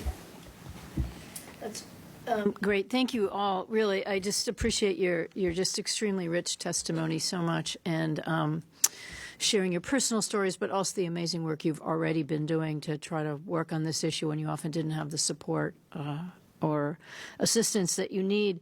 And I was thinking of asking the same question as Chair Cole, just because I think for us trying to get down to, what can we get done at this moment in time, clearly it's a very multi-layered issue and a lot of things that we have to do. So I appreciate all the things you've already covered, from the data, the lack of law enforcement or funding for law enforcement. I think when we had our witness day, it seems to me it was something like 13% of the need that was actually being funded by the federal government. It was under 20% at any rate. So no community could operate at that level of funding. And so I think we can't discount that, the number of investigators and, just all of the things. I really appreciated the thoughts about the specific alert system. We all now see on our phones an alert, if someone wanders off who has dementia or all those things all the time, or a missing child. And I'd never really thought about how the specificity of that would also bring a lot of attention to this particular problem. And I think, as others have said, the magnitude of this problem is little understood by most people. And, as women, we have a lot of concerns about domestic violence and rape crisis and all the other things that happen to women. But to know that this is orders of magnitude worse, and these, it's historic, and it's just not changing. I think the other two questions I might ask you to just go into a little bit more as a group is sort of this jurisdictional issue, because I think that confuses many of us, and obviously there have been court cases that have made it even cloudier, and then it's different from tribe to tribe. So I think maybe if you all want to comment about that a little bit more. And also just wanted to appreciate what Chairman Cole said as well about the urban issue, because I think we often don't separate out this, and you think, oh, well, you're in an urban area, you have excellent law enforcement. It's not the same as a tribe where there's jurisdictional issues, but the fact is, if people aren't properly trained or don't understand, the stories are horrific. So I'm just going to start with Director Bryant. So thank you for sharing your own personal story. And then I'll ask all of you to go down through this, but I'd be interested in your thought about the tribal courts and the jurisdictional issues. And if you just want to take that one step further, I appreciate you pointing out that the Maine tribes, as so many different tribes have different constraints on them, but ours we feel is uniquely difficult and challenging. And how, VAWA was a great example, because we assume that's, one thing that has been really important. Just describe a little bit more either the hoops that we had to go through, or that is an example of the federal funding that doesn't naturally come to our tribes in the way it does to others. So asking you that, and then asking all of you just any comments you have about the jurisdictional issues. Sure, and I'm not sure if this is on. If the light's on, it's on. There we go, It's got green. it. So, yes, it's a great example to talk about the Federal Violence Against Women Act. So, the jurisdictional issues we talk about, a big part of this is before VAWA, if you had a domestic violence situation on tribal land, of course, so keeping, in mind that inequity there in urban areas, if the perpetrator was not a tribal member, you often couldn't bring that into tribal court. And that added to this level of confusion where a lot of courts were like, well, those are tribal people. That's probably not our thing. And then tribal courts were like, well, we don't have the jurisdiction here. So that's hard. That's traumatizing to victims, dragging them around different places and having them retell these stories and not getting justice. So the tribes in Maine, because of the Settlement Act, there's a provision in there that says if a law passes at the federal level meant to benefit federally recognized tribal nations, the state can decide at any time that they don't want us to have access to that law if it impacts their jurisdiction. So in the 2015 reauthorization of VAWA, the Penobscot Nation was ready to start handling these cases. We assumed that this law would apply to us. We actually got chosen to be part of a pilot program nationwide. And then the state stepped in and said, slow down. We think this might impact our jurisdiction. We don't want you having access to this law. And then it took 7 years of advocacy, of lobbying, of working at the state level and the federal level to be mentioned in the most recent reauthorization of VAWA.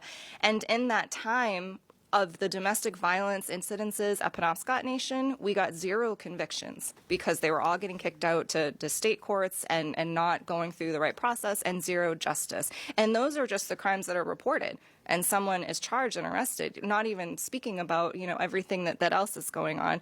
So that's one example of the specific barrier that we're facing and looking at. There's been 150 or so federal pieces of legislation that have passed since 1980 that we've had the same issues with. Some of them we've, been able to work around and use, and a lot of them have been blocked by the state. So we're working at the state and federal level right now to fix this, and this, heavily impacts this crisis when we're talking about VAWA. Thank you so much. Thank you. Anyone else want to comment, or do you want to just go down? Any thoughts you have about the complicated jurisdictional issues? I just want to speak about VAWA, too. I went to a conference with the judge of our tribal court, and she had wanted me to go hear what the people were saying, what the Native people were saying. And most of the Indian women there, my age and older, were really hopping mad because they wanted to know how this came about, who wrote it, and had they ever been on a reservation. And they said, I don't think so. So that was really an angry time for a lot of the Native older women. And I think they're the ones that always speak out, too, because it's really confusing to be stopped by a cop on the reservation. And I was stopped for speeding, and it was a tribal cop. And I knew him. I saw him grow up and everything. I said, do you have jurisdiction here? Or is this a state highway or a county highway, And he was really irritated with me because I was pushing his buttons, But that's how confusing it is. And then the case that I reported in my report, when the perpetrator was taken to jail, then they're taken to the federal court. So they're talking about, are we being tried twice, So it's Indian law on each reservation is different. And I like the remark about the urban Indians with the treaty. They still retain their treaties, because I've been in the Los Angeles area for a while as well. And I wondered that too. Don't I have sovereignty as an Nez tribal person? So we have a lot of questions that need to be studied. Thank you. I guess I will speak from criminal jurisdiction because that's kind of where I'm at. In Montana, we have tribal, county, state, and federal. So with my niece, Selena, she was last seen in Billings with a group, and then she left and she went into Bighorn County. So you have two people. Also, keep in mind that none of these jurisdictions want this case. Keep that in mind. With our last recent missing person, who missing from our reservation, and if you don't know, there's a thing called border towns and border counties. So he goes over to the border town, and that's the last place he's seen. Okay, well then every time I went to the tribal cops and the tribal investigator, they blame the county. And I go to county, I don't get no answers. So with my niece Selena, I guess, like I said, there was one charge and it went back into Billings. I never did get any charges, not one charge on the 6 people who killed her, and that was put on Bighorn County. And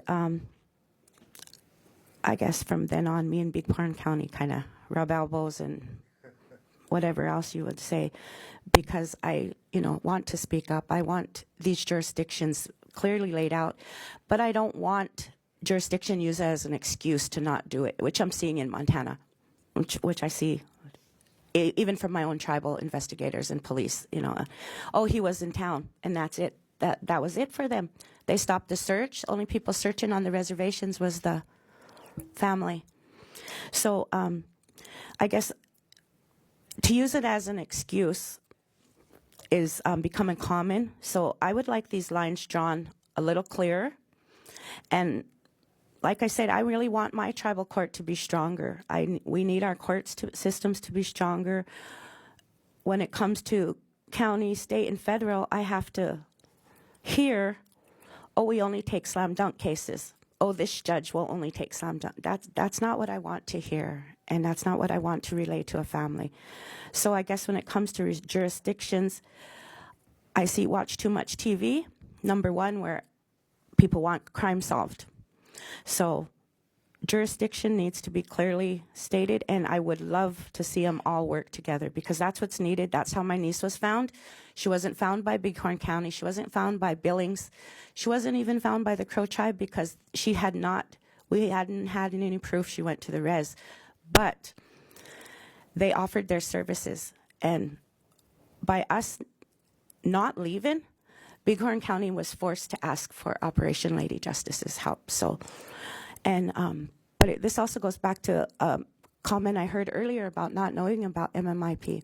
In 2018 was my first niece. Nobody heard me when I Googled MMIP. All I got was ribbon skirts from a newly formed task force that was just formed. So, in 2020. I knew I had to be loud for Selena. I knew I had to do everything I could. I went to the social media.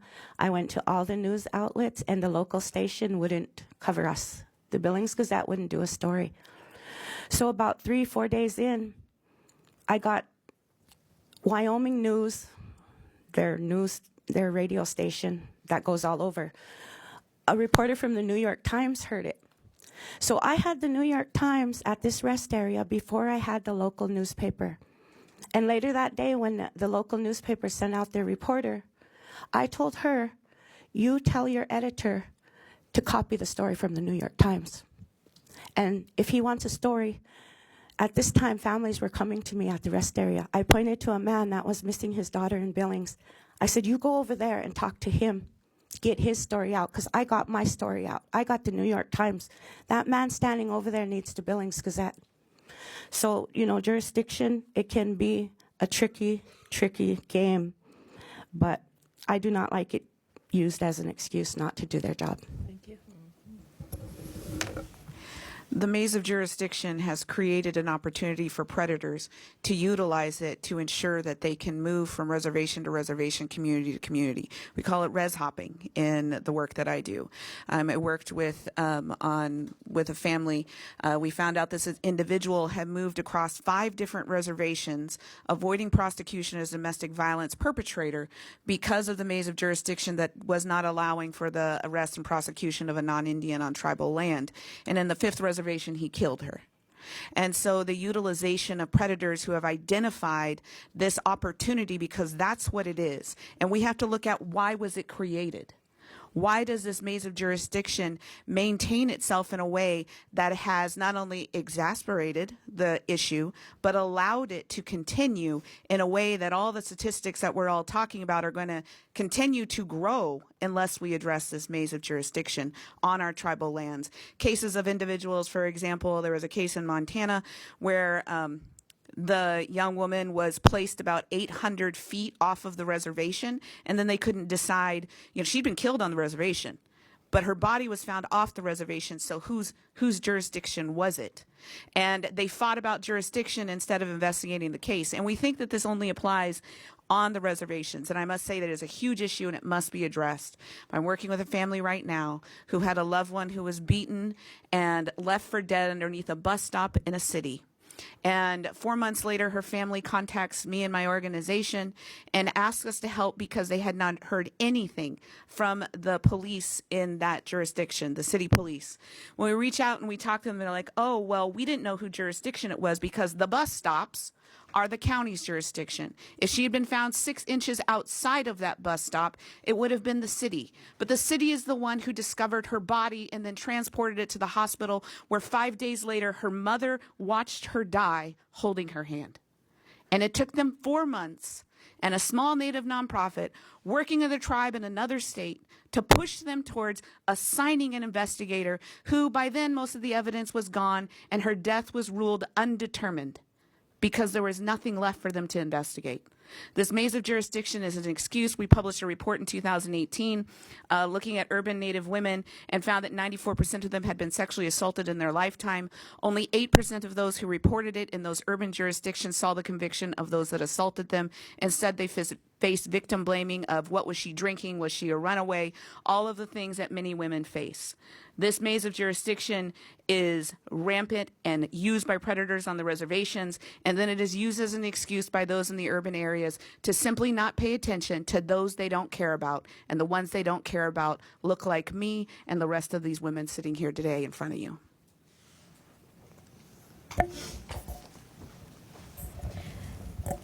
Thank you for asking that question in terms of jurisdiction. That was one of the issues that I spoke about in regards to what is happening here in Indian country. As I stated earlier at the very beginning, when cases begin, usually legally, it's where the crime was committed. At least that's what we're taught. I did go to law school. I was a former prosecutor for 2 years before becoming an elected official for my nation. But that's what we're taught for criminal cases, is where did the crime begin, or where was it committed? But in Indian country, I think it was said already before. It's tribal people, so it's tribal court, or it's tribal people, it becomes a tribal issue.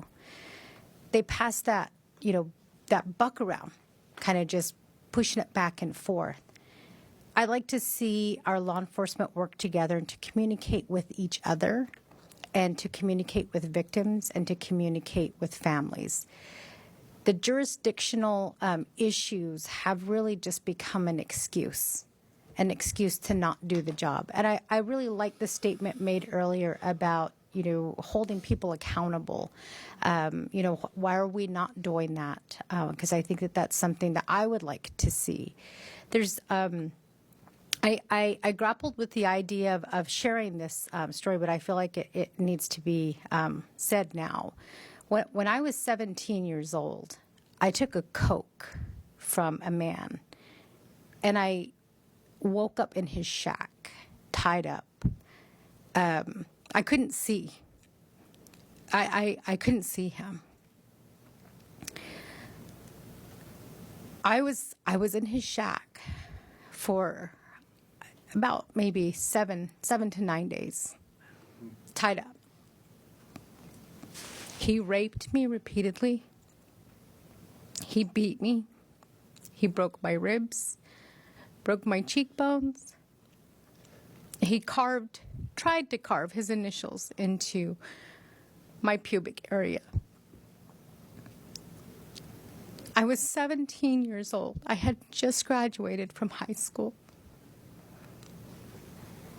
And because they didn't know, because I didn't know where I was being kept, where the shed was located,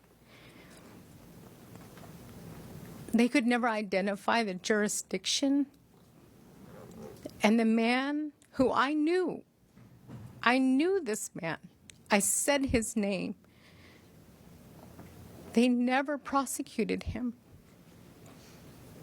I was 17 years old. And the worst part, I think, of this story is today I represent this man in my community. And this man has reached out to me on 2 occasions asking me for help. Now, you guys are elected officials. You know that we have a responsibility to the people who have elected us. We have a responsibility to all of our people. And when we're talking about the jurisdictional issues, I think back, because I repressed that memory for over 20 years. I never talked about it because I was told you don't talk about those things. I never said anything. I never, shared my story with people.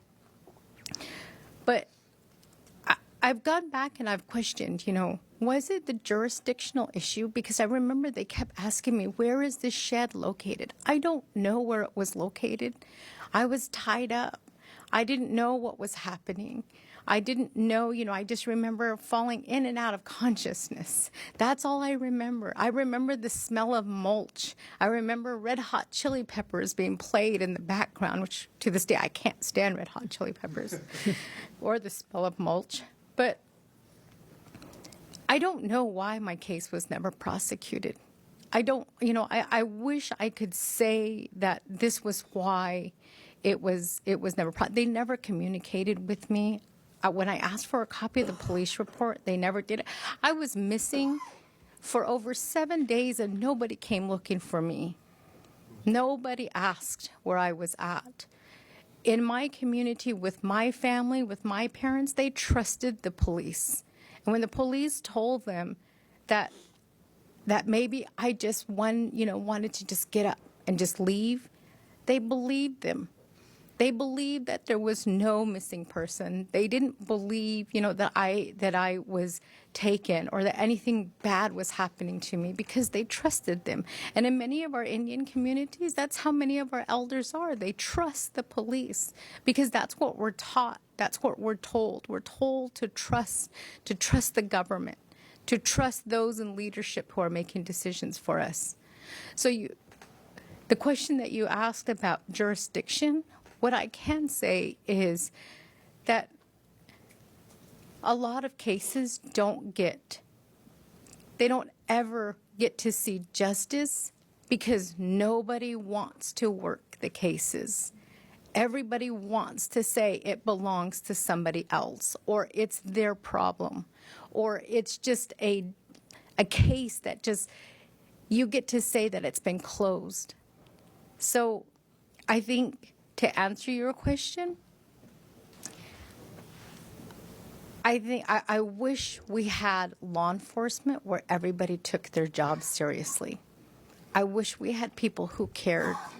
And I wish we had people who could ask questions when we go to them and not make it sound like it's our fault or that we wanted to leave or that our case is not important. So I think that communication is really important, not only between law enforcement, but communication with the victims and communication with the families. And these jurisdictional issues with border towns, with counties, with states, with Indian country, it's always that question, who has jurisdiction? And that shouldn't be the question. The question should be, how can we help? And who did this? Let's hold them accountable. Those should be the questions that we should be asking. Thank you. Well, thank you so much, and thank you for sharing that story, and so deeply personal. Thank you all, really, for. I mean, I'm so sorry that you all have such stories to share about yourselves or your family members, and I really appreciate you bringing that to us, and in particular, your last story. Thank you for choosing to become an elected official and to help others and be a lawyer, given your experiences. And I'm just so sorry that happened to you and to happen to all of you. So I hope we can all do something today. Thank you, Mr. Chair. Mr. Elsey. Thank you, Mr. Chairman. Thank you for holding this hearing. It's evident to everybody how much you care about this. I'd like to thank our panel for being here today. Mary Jane, you mentioned something about stoicism. I'm glad you brought that up because no more will I misconstrue stoicism for self-control. And when I look at this panel here talking about this subject that has been such a problem, a crisis for your people for so long that it requires self-control to maintain composure when talking about something that doesn't seem to be fought for. And as I look in this room, and every time we have hearings like this, the room is full of people who are in self-control but not stoicism because they feel that there is no justice for their people, specifically on this subject, but in others as well. Unseen, unheard, uncared for, and forgotten. But you're not. We all care. And I'm honored to be on this committee. I don't have any tribes in my district, but we do have 20,000 urban tribal members in the Dallas-Fort Worth area. I'm glad the FCC has taken a start, but it's time to do better. And what I would like to see is my family's not coming to the inauguration on January 20 because I don't know what's going to happen. And the reason I told them I don't want to come to inauguration is I don't know what's going to happen, and I'm going to be in warrior mode. So 20 years in the Navy, my colleague here, 20 years in the Navy. I know I'll be in warrior mode that day, more interested in protecting my family than watching an inauguration. So I said, I can't be a good daddy, husband, and host if I'm in warrior mode. And what we need now is across all tribal lands. And Mary Jane, when you mentioned that the reservation system has taken the provider mission of your men away from you, this should be their mission. This should be our mission, and their mission is warrior mode to protect your people. And we need to get rid of the cross-jurisdictional problems. If we only have 218 on 227,000, they need to be volunteering and getting in warrior mode so that you have 600, 700, 800 to where people can't come onto the res where evil goes, where there is no prevention of crime. Evil will go and predators will survive, and evil must be fought. So I want to see men of all types standing up and volunteering to be warriors for your people. And until we can get the notification system fixed, that's job one. Let's get this notification system fixed, along with tracking capabilities, along with air support. 27,000 miles, we need to have air support for you so that we can track down people who are missing. We got people in the air, so we can be looking for these folks. Training for law enforcement, tribal lands wide. Hiring those cops and volunteers, and then fixing the cross-deputization. And so we need guys to get in warrior mode everywhere. The attention that this committee, subcommittee, and in lame duck session, where there's really not a whole lot going on, I want to work with my fellow warriors on this committee to make sure that this problem comes to an end. And I've asked my staff to put 20 of the most recent missing women and children on a poster, which we'll make available to whomever wants it. If you don't know about these problems, and it's not in the media, it's not on the national news, it's not anywhere, you don't know it exists, but we do now. Thank you. Thank you. And thank you. Justice should be served soon. And I look forward to working with my fellow warriors, men and women, on this committee to help make that happen. Thank you. Thank you, Congressman Elsey. Ms. McCollum. Thank you, Mr. Chair, and I'd like to thank you and Ranking Member Pingree for doing this. Mr. Cole, Chairman Cole, has left. We both serve on the Defense Committee. And Ms. Hawk, I have not been happy, Ms. Echo Hawk, excuse me, if your whole name deserves to be said. I am not happy with the way the Department of Defense has been handling sexual assault cases. And so you've just given more fuel to my fire. So thank you for pointing that out. And I know Chairman Cole, who's on the committee with me, heard you loud and clear, as well as Chairman Calvert, who's the chair right now, was also a chair member of this committee where we worked nonpartisanly on tribal affairs. I want to just take a second to lead up and paint a question to all of you, but to you in particular, Ms. Echo Hawk. Minnesota's been working very hard to lead on efforts on this. This is a crisis that I've been aware of since the 70s, since I was a child. People did talk about it quietly between the tribal nations in Wisconsin and Minnesota, and I was very fortunate to have tribal friends, as well as my grandmother trading, as she liked to put it, with tribal women and hearing their stories. Our Lieutenant Governor, Peggy Flanagan, a member of the White Earth Band, has been an advocate in 2019, along with Senator Mary Kunish, who's in my constituency, the first Indigenous woman elected to the Minnesota Senate. They chair the Missing and Murdered Indigenous Woman Task Force, which delivered a report to the state legislature highlighting some of the same heartbreaking, infuriating statistics that our witnesses shared today. And I won't break down Minnesota's numbers. One is too many, period. The report resulted in the development of a permanent office in the state for missing and murdered Indigenous relatives. But even with the focus of the crisis in Minnesota, and by the way, Minnesota's paying for this. We're not getting, money from the federal government to do this. This is our legacy. This is our wrong, and this is something we're working together as one Minnesota with Governor Walz in leadership. We're looking for permanent solutions, and that's the same thing that the chairman and the ranking member are asking from all of us again today. But jurisdiction comes up over and over and over again. And here is one of our challenges with jurisdiction for what you have touched upon in your report. Thank you, the report from Navajo Nation.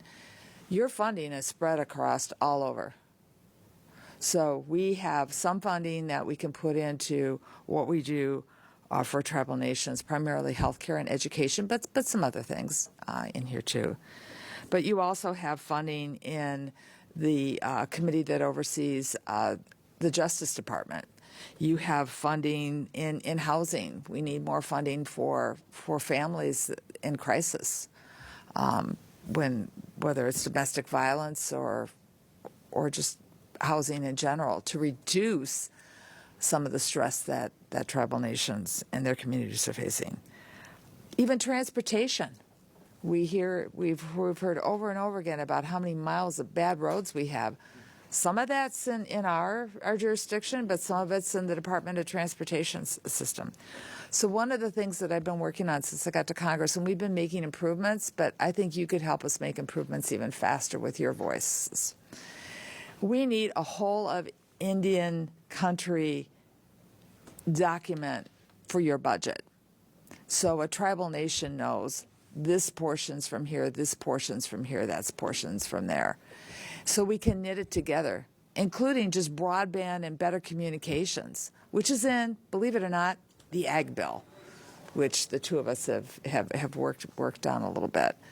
So how do you stitch anything whole of government when your funding is spread out all over? I think we can be of help to paint a better picture with that, but we need you also to put the pressure that's been put on the Bush administration, the Obama administration, the Trump administration, the Biden administration, now the Trump administration again. We make headwinds with OMB, but we're not where we need to be for you yet, and it would be so helpful for us as well. And then there's the other jurisdiction. I'm a border state. North Dakota, South Dakota, tribally enrolled members going back and forth. Urban, St. Paul, Minneapolis, Duluth. We know that there's problems. We're working on it. But there's also problems with jurisdiction with the Coast Guard, with women who are trafficked and abused out of Lake Superior. And I know the same thing's happening out of Lake Michigan as well, too. So we need to, open up this jurisdiction and think big when we're talking about it, including the Coast Guard, and then working with with Canada, the provinces, and the First Nations. Someone goes back and forth between International Falls into Canada, Fort France. They're traveling all the time. We cannot let jurisdiction be a barrier so I thank you for you pointing this out. But I want to take this down a slightly different track because I want to get this right when we do this. So I'm going to take a second and just read a little history. I'm a social studies teacher. Our territorial governor, Ramsey, he served as the mayor of St. Paul. He did a lot of really nasty things. He even served up here in the House. But when he came to Minnesota, he was in his position of governor and superintendent of affairs in 1891. He played a key role in obtaining Dakota leaders. It was I live on the land of the Dakota people, and he did a lot of things. But he also led to a conflict in 1862. A group of Dakota, hungry, with what they were entitled to locked up, provisions not being put out by Governor Ramsey, led to what we call the Sioux Uprising. And the Sioux were right to uprise. Minnesota has the largest history of hanging Native Americans after that uprising. But one of the things that came out of all of that was the term redskin and bounties placed on redskins. So I have worked with tribal leaders and allies for a long time about eliminating the term red. So when I heard you refer to Code Red, I thought, I wonder what my tribes would think about that. So I'm not asking for a big discussion on that right now, but that's the connotation it even has for me as a non-Native American to use that and to hear that term in Minnesota. So we need to do something to kind of separate things out, but I would hope that members of Congress would reflect on your choices and your wishes for what we call that. And it needs to be universal so that when you go from state to state, in my 5-state area, Wisconsin, North Dakota, South Dakota, even into Canada, that people know what that means when that goes on.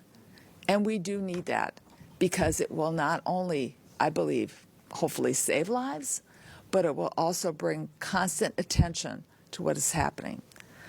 To my sisters who testified today, my sisters in the audience, my sisters here, and our great allies, thank you for today. This is personal for me for some of the reasons some of you shared, but it's also personal for me because I have a very close family member who has worked and chosen. We laugh about her taking a vow of poverty to work with domestic violence victims. To your point, you need to take care of yourself because I stress this person needs to take care of herself. She was so frustrated with jurisdictional and things happening, she decided to move into the court system and work with families. You're not alone, but there's so much work to be done. McQuitch.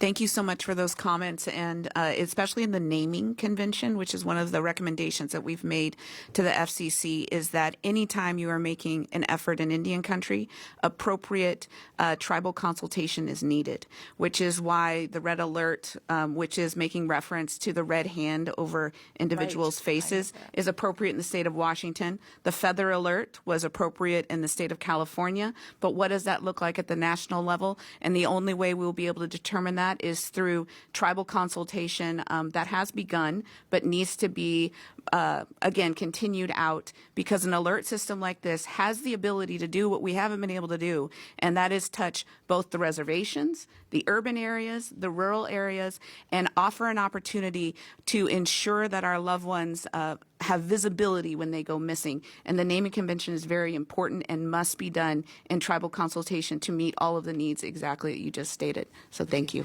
And Mr. Chair, I will have to excuse myself for a defense meeting shortly, but I have staff here, and I'm going to watch you on, the YouTube channel. So, thank you. Could I say just something really quickly in terms of what you asked for? I guess like all of the weaving of funds that we do receive. What I can tell you is that I've been keeping close watch on the Department of Interior's funding when it comes to public safety and justice. We know that in the last budget year, the U.S. Department of Interior received $14.8 billion, 2.46 billion.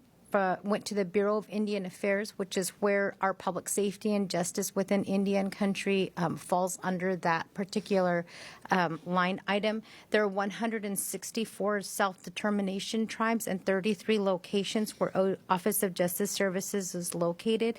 That $555.56 million gets divided into criminal investigations and police services, detention and corrections, inspection, internal affairs, law enforcement, Indian Police Academy, tribal justice support, law enforcement program management, facility operations and maintenance, and then to tribal courts. What we can do is what we have been advocating for is to look at the secretarial amount that is actually within the law. It's the base funding that's determined for public safety and justice within Indian country. And it's something that we have been advocating for. And if Chairman Cole was still here, he'd probably be shaking his head because we've had many conversations with him to ask how do we change that secretarial amount, which will allow us to change the amount that we receive in Indian country for public safety and justice. That is just for the Department of Interior, the Bureau of Indian Affairs. That's not including Indian Health Services. That's not including the U.S. Department of Justice. That's not including any other agencies out there. I keep close watch on this because as chairwoman for Law and Order Committee, our funding comes out of the BIA funding.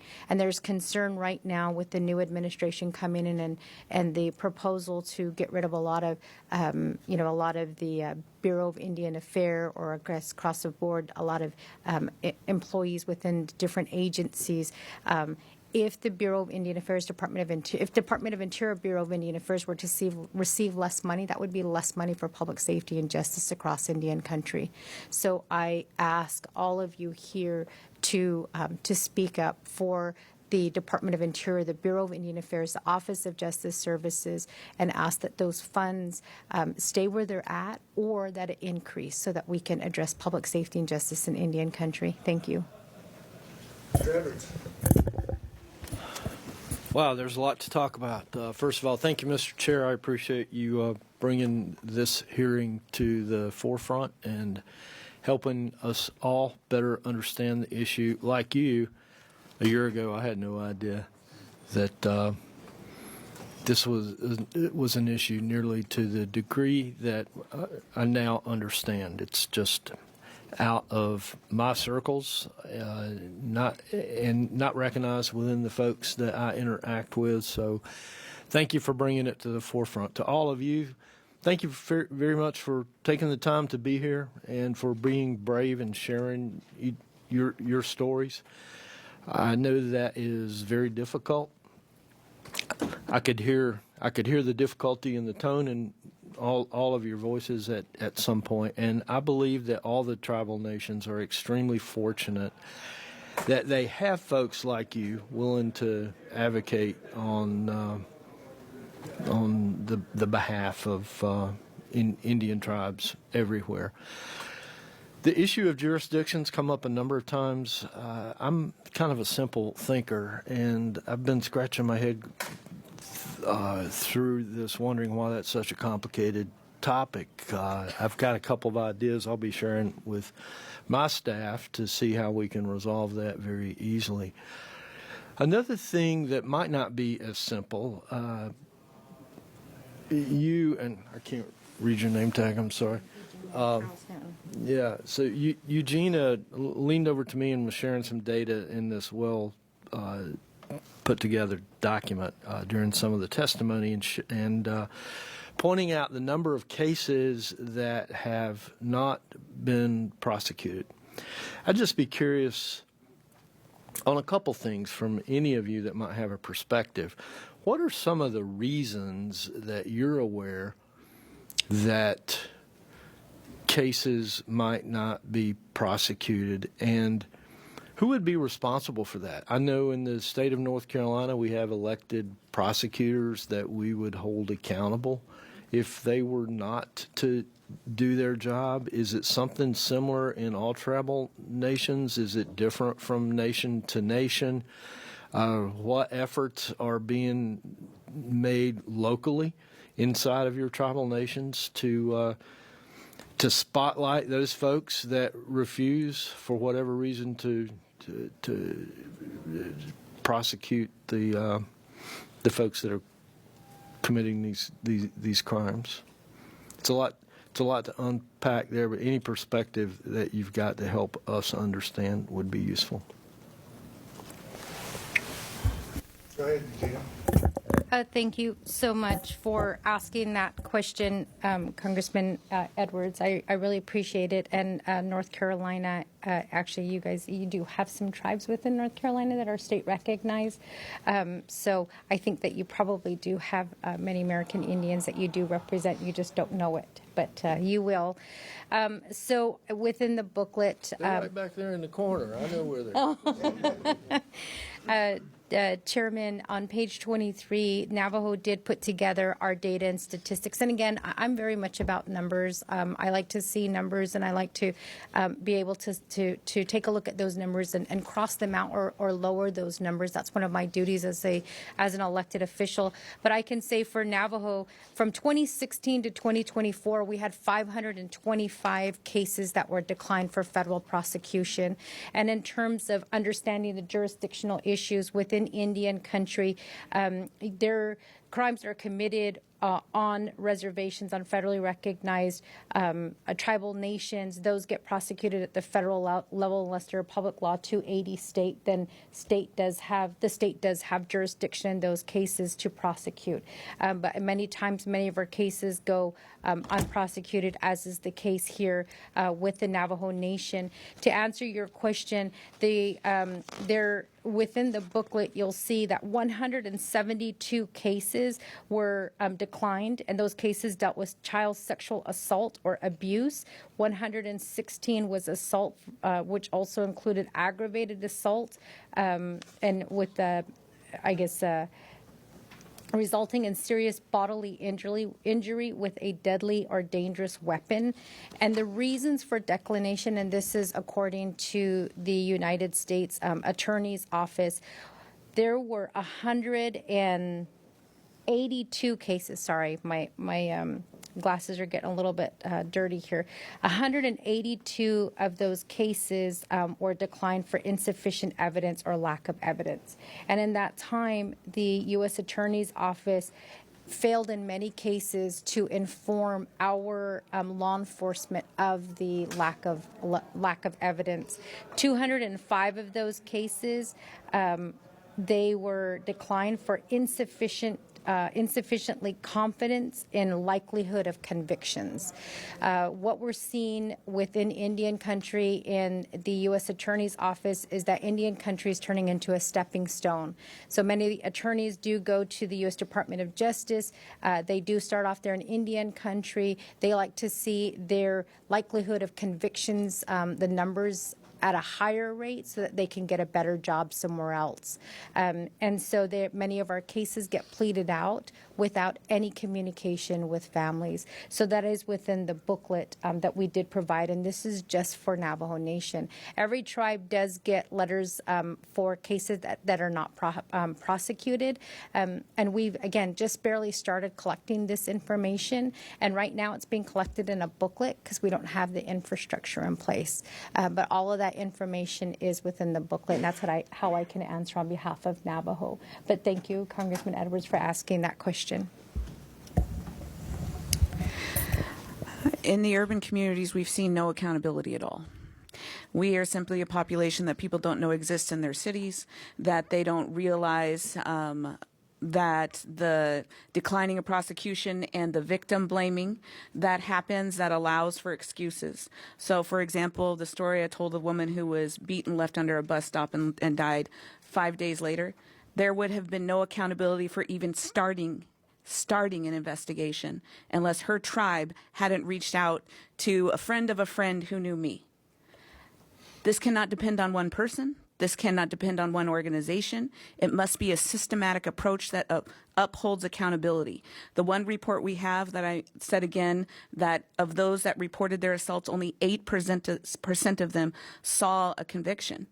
And there's no accountability as to why. Why is there not resources dedicated? Why isn't this paid attention to? But we do know the stereotypes that have existed in this country, going from, Pocahontas, who was a trafficked woman who died in captivity, is what this country thinks about Native people, that has helped build up these stereotypes. And then in instances where our people are suffering as a result of the trauma they've experienced, and they treat their wounds through alcohol, through opiates, through behaviors that may have them living on the streets, that additional stigma attaches to them. And we see absolutely no accountability for it. It is something that we have been calling for, and no one has been willing to take up the cause to say all law enforcement, regardless of where they reside, are responsible for the public safety of everybody in their communities, and that absolutely includes the first people of this land, American Indian, Alaska Natives, and the Indigenous people of this land and territories.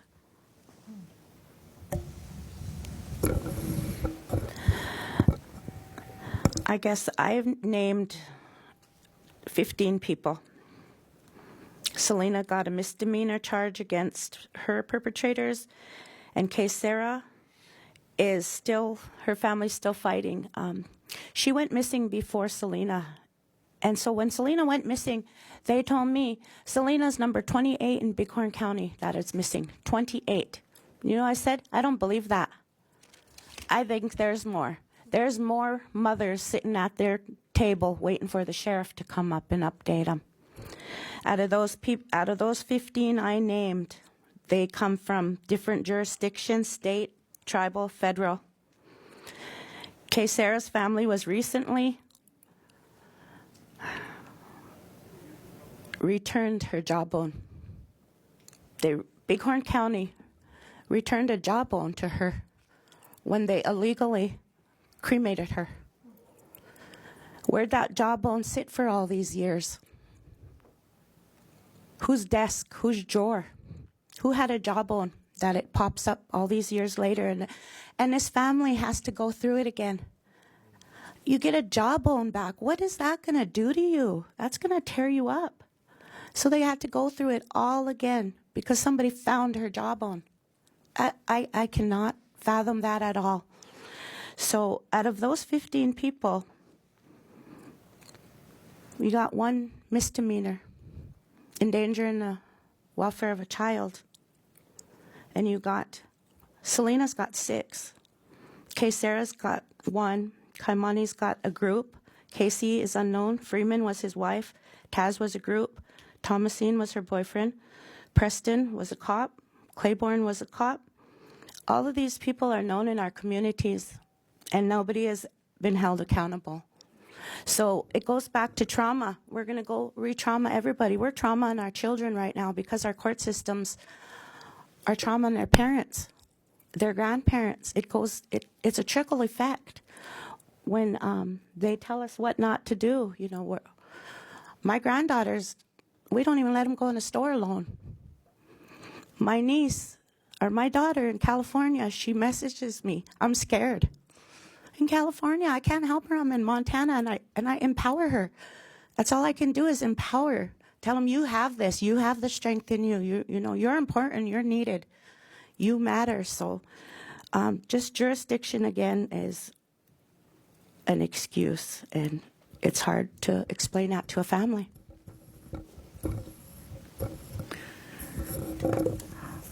I had never thought of that as being an excuse. Thank you. And I just want to go back to VAWA when I first was introduced to VAWA. The judge that I traveled with, I was asking questions like the other old ladies were asking too. And the question I had asked was, well, what happened to this case where they took a young girl from she was legal to get into the only bar we have on the reservation. A couple of white men came and took her in a van took her off the reservation, kept her for a week, and raped her repeatedly, bullied her, and now she's in a state that is pitiful. What happened? They went to the state penitentiary. Why? Because it was off the reservation. So these jurisdictions bother me when they're used for, they should be in a federal prison. So I feel that we need to look at the laws on the reservation and work with the tribal people. It's going to be a long haul, but I just sometimes think I don't even know. Like I told a story about the little tribal police chasing me. You know, I don't even know who has jurisdiction. I'm 84 years old and I should know, but I don't. So that's a biggie that needs to be worked on. So I think a lot of good, reasonable people would look at this and think there's a baseline for justice. There's a baseline that people are human beings and deserve full treatment under the law no matter who they are or where they come from. And that's not our reality. I think Abigail did a beautiful job talking about these specific examples of where this traumatic history has led some of our people. They fall through the cracks and nobody cares enough to pick them back up in any sense, you know, besides our communities, especially in the justice system. And I think back to a few weeks ago when President Biden apologized to our tribal nations for the United States boarding school policy. That's not ancient history. I'm 40 years old, and that's a generation or two above me.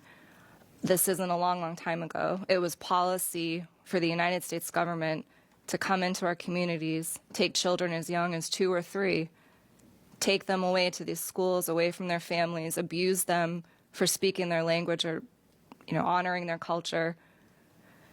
It's horrific what we've been through.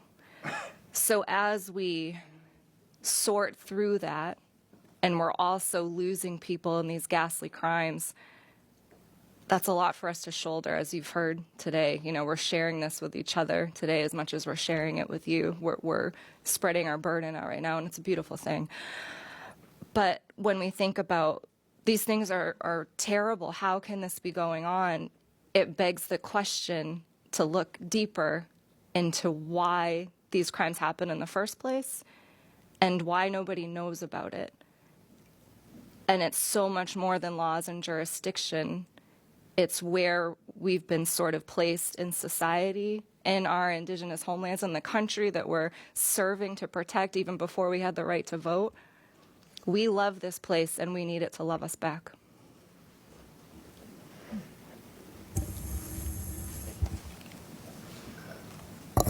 Thank you all. This is kind of unusual in that we generally don't have hearings in November during the lame duck, as you said, but this is obviously a vitally important issue to all of us. We want to work with you to make sure that we can address it. And it brings up many questions, and you know, only some of them are funding. I keep hearing the jurisdictional issue. I will tell you that first time I was chairman of this committee, I decided that I bought a book, and it was The Rights of Tribes and Indians.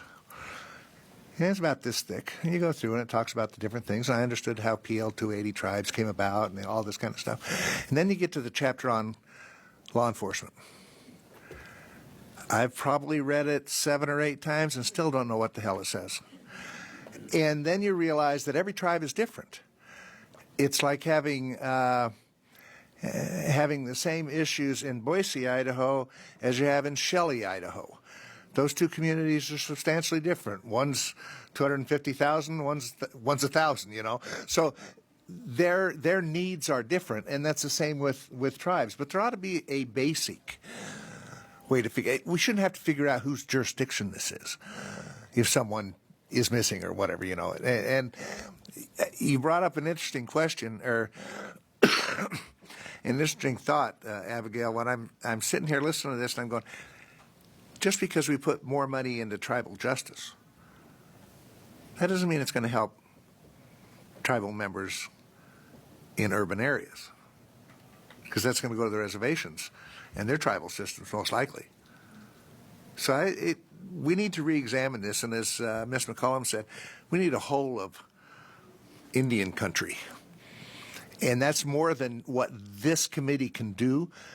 What we can do is focus attention on it, and when we do our appropriation bills, concentrate on it and work with the authorizing committees to see how we need to address this to fix this. Because this is, as I said in my opening statement, this is just unacceptable. And we have a responsibility, you know, forget the tribal or the treaty responsibility. We have a moral responsibility as human beings. So we're going to keep working on this, but I sincerely want to thank all of you for coming and sharing your stories with us today. As Tom said, there's personal stories make things real. But I want to get to the agency people and talk to them about what's going on and what thoughts they might have of how we might improve this system. But thank you all. Can I just say one thing? I just want to clarify, when it comes to serving the urban population, we want to ensure that we never touch any tribal carve-out dollars that have been put aside to ensure the public health and safety of our communities. It needs to be more. Yeah. But we can't forget those of us who live in the urban areas and that we are tribal people regardless of where we live. So increase those tribal dollars and also be sure that you're considering the urban populations. Thank you. Chairman Simpson, can I also say that crime and the failure to prosecute cases does not stop during lame duck, so the work should not stop just because we are in lame duck. Absolutely. Thank you. You bet. I just want to say, too, that usually the urban Indians were relocated for the government relocation program. That's how my family got to Los Angeles. So it was the government that sent us there. Yeah. Okay, thank you all. Thank you.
Go ahead and have a seat.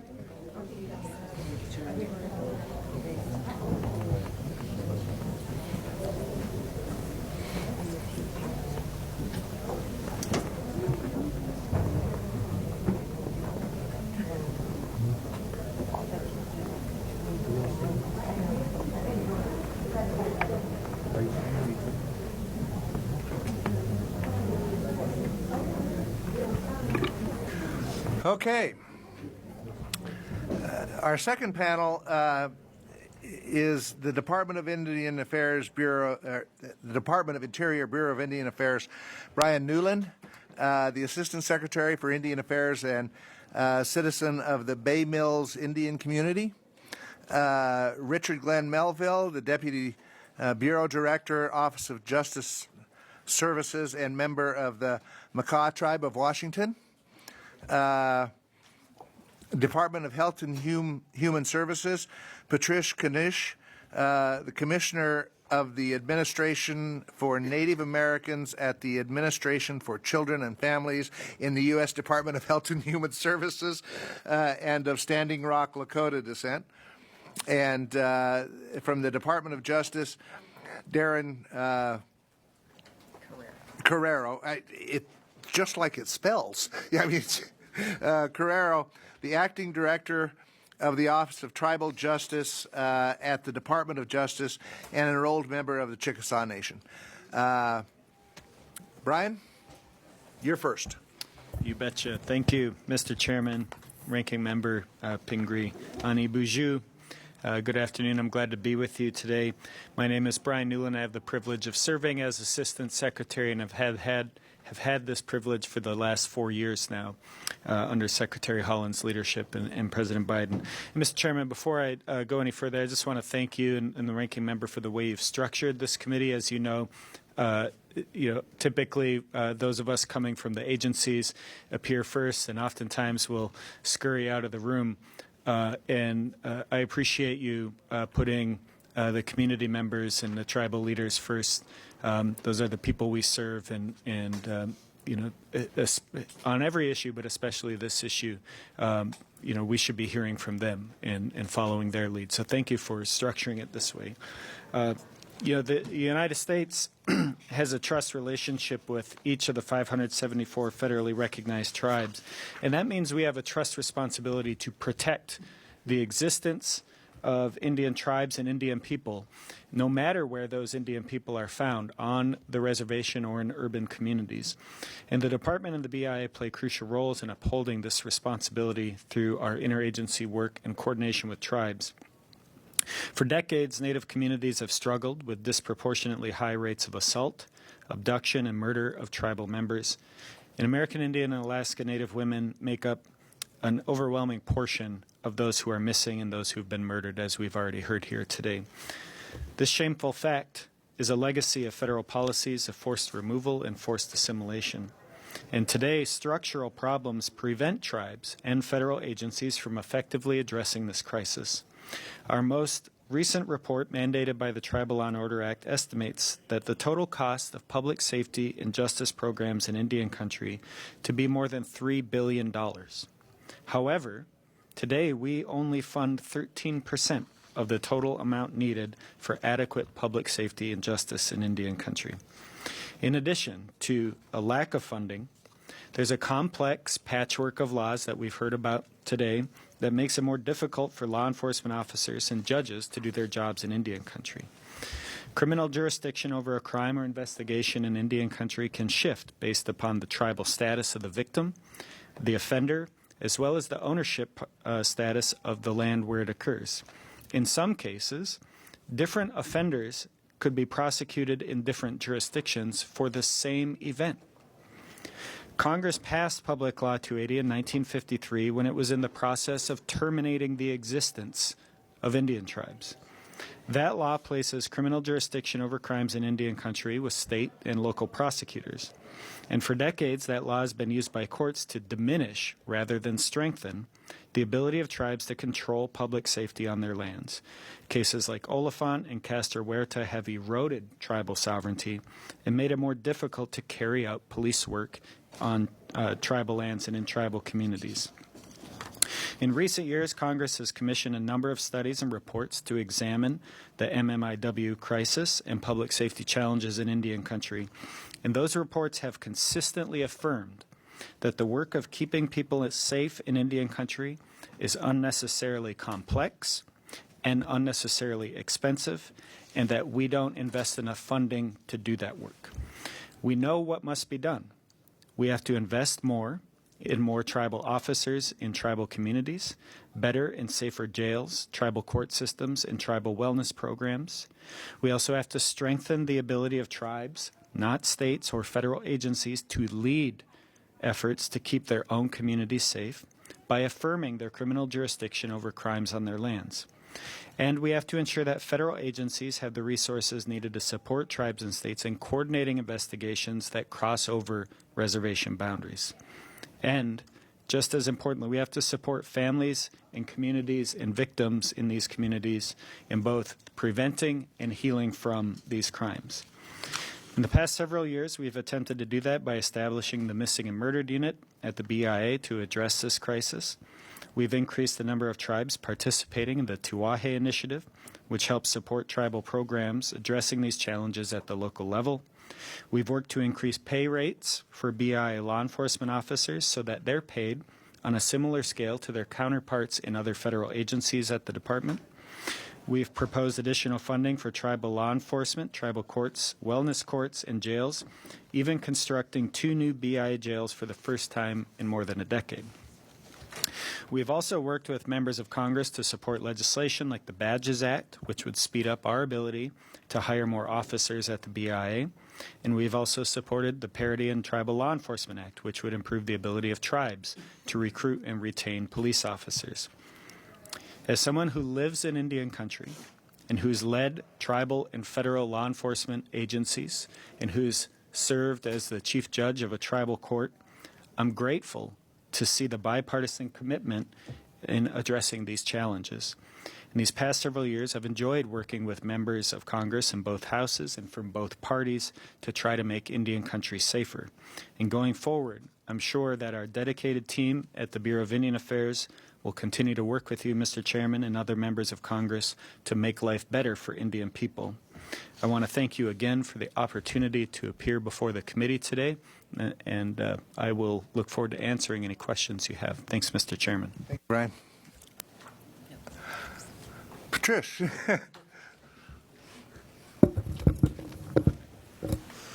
Chairman Simpson, Ranking Member Pingree, and distinguished members of the committee, Mpetu Vaste, and thank you for the opportunity to testify on behalf of the Department of Health and Human Services. My name is Patrice Kunish. I am the Commissioner of the Administration for Native Americans. I'm also the Deputy Assistant Secretary for Native American Affairs in the Administration for Children and Families, and I serve as the Chair of the HHS Interdepartmental Council on Native American Affairs. My grandfather was born in 1902 on the Fort Berthold Reservation in North Dakota, and he grew up in Fort Yates on the Standing Rock Reservation. Like most Native families at the time, his also was impacted by painful separations due to boarding schools, such as the Carlisle Indian Industrial School. At the time he was born, Native Americans were not considered U.S. citizens. It feels remarkable to me that his granddaughter is now leading a federal agency whose sole mission is to support the social and economic development of Native people and promote tribal governance and the revitalization of their languages and cultures. HHS has been tackling public safety issues in Indian country head-on for some time, particularly missing, murdered Indigenous people and human trafficking. And we are deeply engaged in providing health and human services in every Native community.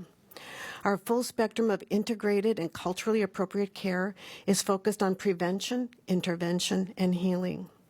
For example, my agency, ANA, provides significant grant funding to tribes and Native organizations that support trauma-informed services to victims of violence and culturally grounded programs such as Native languages, tribal capacity building, as well as workforce training. Even broader work is being done throughout HHS to address consequences of violence in Indian country, much of which is highlighted in the recommendations of the Not Invisible Act Commission, or NIAC, which lays out a whole-of-government response to the public safety crises in Indian country. I was honored to be one of the 3 NIAC commissioners for HHS and was part of the drafting team for the report and recommendations. I also spearheaded a separate HHS response to the NIAC report to put our actions and our intentions on the record. The Indian Health Service provides critically necessary services in this area of trauma-informed care and ensures healthcare providers receive culturally appropriate training, education, and technical assistance to become specialists in examining the instances of sexual assault.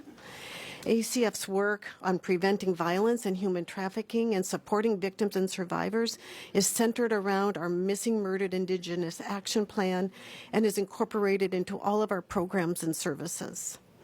Our Office on Trafficking in Persons supports and leads systems that prevent trafficking and protect survivors and help them rebuild their lives and become self-sufficient through programs such as the Victims of Human Trafficking in Native Communities demonstration program and the Look Beneath the Surface campaign.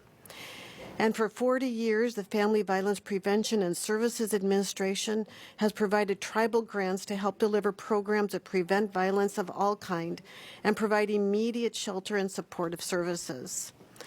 Our Child Welfare Capacity Building Collaborative, overseen by our Children's Bureau, is just one of many programs and resources to address MMIP and human trafficking prevention needs of Native communities.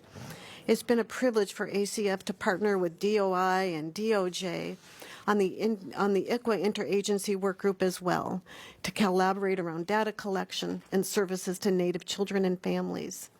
And importantly, ACF also funds 4 or 5 hotlines that collectively offer assistance and services to those impacted by MMIP and survivors of human trafficking.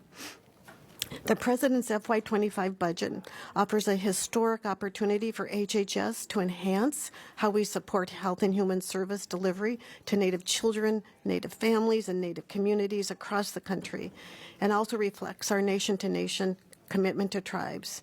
So thank you for this opportunity to address the health, welfare, and safety of our Native peoples throughout the United States. Vopila Tanka. Thank you, Patrice. Mr. Carrero. Good afternoon, Chairman Simpson, Ranking Member Pingree, members of the committee. My name is Darren Carrero. I'm currently serving as DOJ's Acting Director of the Office of Tribal Justice. Thank you all for the invitation to speak here today. It was also an honor to see Chairman Cole here today. I want to express the Department's gratitude for the ongoing work of this committee to address issues like public safety, MMIP, Indian health care, which I know was mentioned earlier. There are so many others that are at the core of our solemn responsibility to uphold federal trust and treaty obligations to tribal nations, so we are appreciative for that. MMIP in particular is not an issue that can be resolved by one agency or one department, so we're especially grateful for our partnerships. That includes partnerships with tribal nations, members of Congress, federal colleagues who are here with me at the table, state and local governments, as well as the advocates that appeared on panel 1 today. I'll say I've worked with a few of them in other capacities throughout my career. I have a tremendous amount of respect for them and their testimony. I guess I'll also say of the names that were mentioned, these are heartbreaking cases. I want to assure you we are familiar with them, and in some cases, I know the families personally. My own family's been a part of the outreach, and we take the testimony very seriously, and it's meaningful. So testifying on behalf of DOJ today, our work to address MMIP now, it builds on this tremendous work that was done under Operation Lady Justice. So I was glad to hear that mentioned today. It really laid the foundation for so much of our ongoing efforts, and want to thank the members of the committee who were part of that, as well as the other legislative efforts that we've discussed. I do want to highlight the Department's recent successes, progress to address MMIP and other public safety issues, acknowledging, of course, that there's far more to be done. First, I want to highlight some of the operational work from key components like the U.S. Attorney's offices and FBI. And second, I'll describe some of our recent grant-making efforts that strengthen tribal law enforcement systems in tribal courts and tribal public safety efforts. Starting with our own operational work, one of our key components in this effort are the United States Attorney's offices, and there are 51 around the country that have some type of Indian country jurisdiction. So these are the federal prosecutors responsible for prosecuting violent crime, child abuse, sexual assault, domestic violence, and other Indian country crimes. To briefly highlight some initiatives in this area, as was mentioned, the Department established its MMIP Regional Outreach Program last year. This program takes 5 MMIP regional coordinators as well as 5 assistant U.S. attorneys, places them in 5 regions around the country, and their exclusive mission is to work on MMIP issues. And they do it in 3 areas. One is the casework, but the other is outreach to communities, and the other is training, which is a real pillar of their work. This year they've had successes in each of the areas, so I hope we get a chance to talk about that today. They work closely with tribal leaders and tribal, state, local law enforcement, as well as BIA's Missing and Murdered Unit. Our U.S. Attorney's offices also house the Tribal Special Assistant U.S. Attorneys, Tribal Souses. So these are actually tribal prosecutors, tribal employees that we cross-designate in federal court. And they're right there in the front end to help with federal prosecution efforts, but they're also empowered to prosecute cases in federal court or in tribal court. Consistent with the recommendations of the Not Invisible Act Commission, we've sought to expand the designation of tribal Souses, encouraging U.S. attorneys' offices to integrate them into regular operations, assisting tribes to leverage DOJ grant funding to hire more tribal Sousa positions, and there are currently 23 tribal Sousas in 8 districts around the country doing that work. On the operational side, that's some of the work out of the U.S. attorney's offices. Because of time, my written testimony submitted today on behalf of the department includes additional details about other efforts from FBI, DEA, ATF, the Marshal Service. I do want to highlight one initiative in particular, though, because it's important and shows the collaborative effort, which is FBI's Operation Not Forgotten.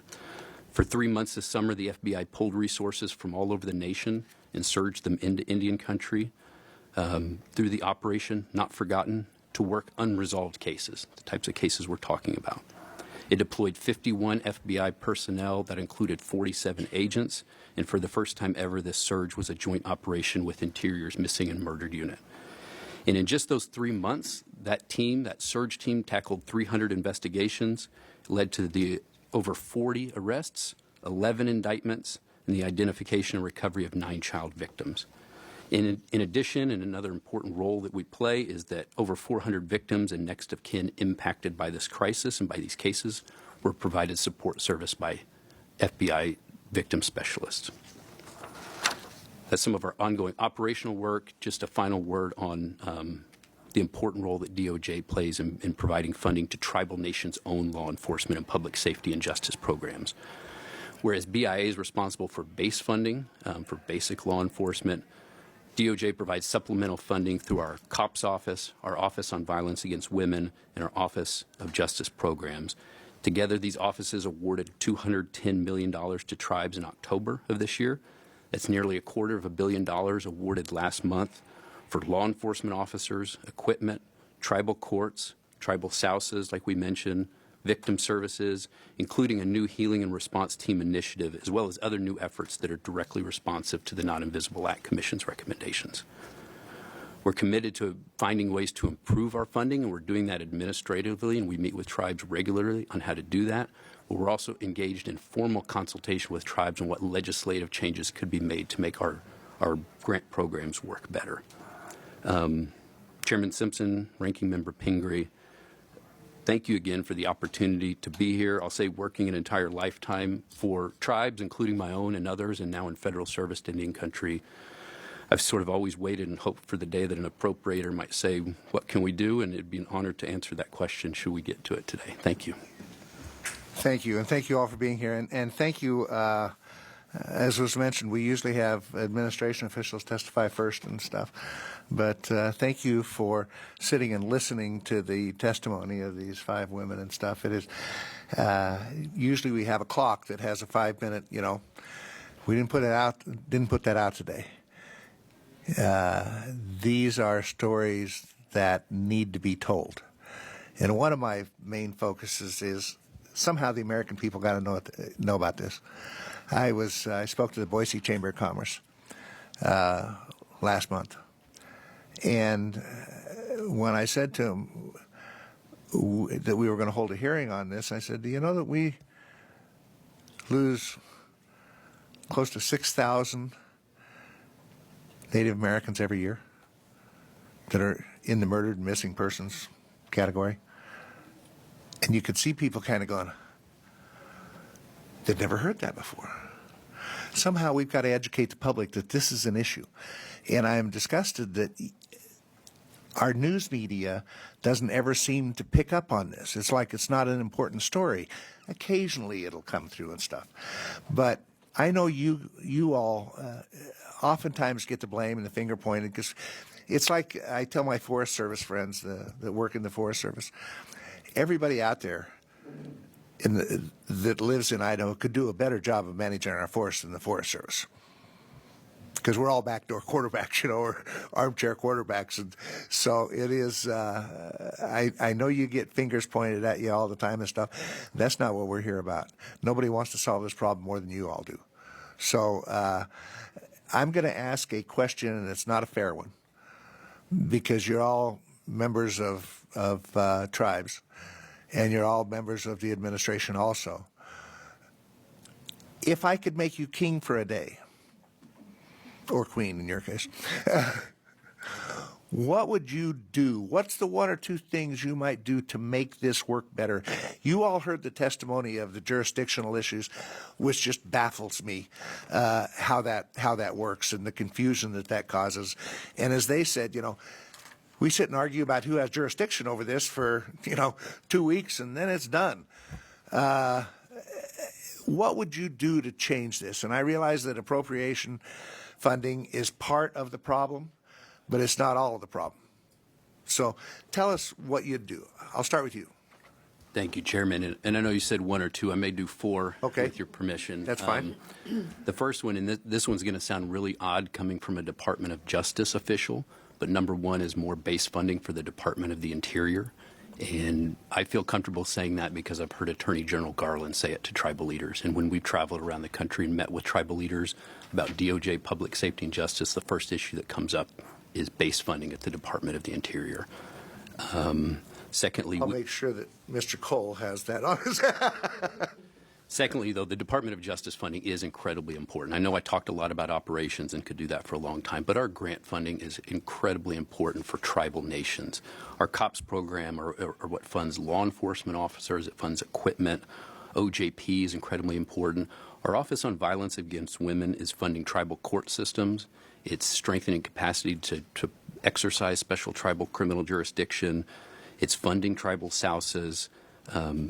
A lot of the Savannahs Act work was increasing uses of our funding, so now you can get money from the federal government to do your MMIP reporting through OVW, and we have two programs that allow for that.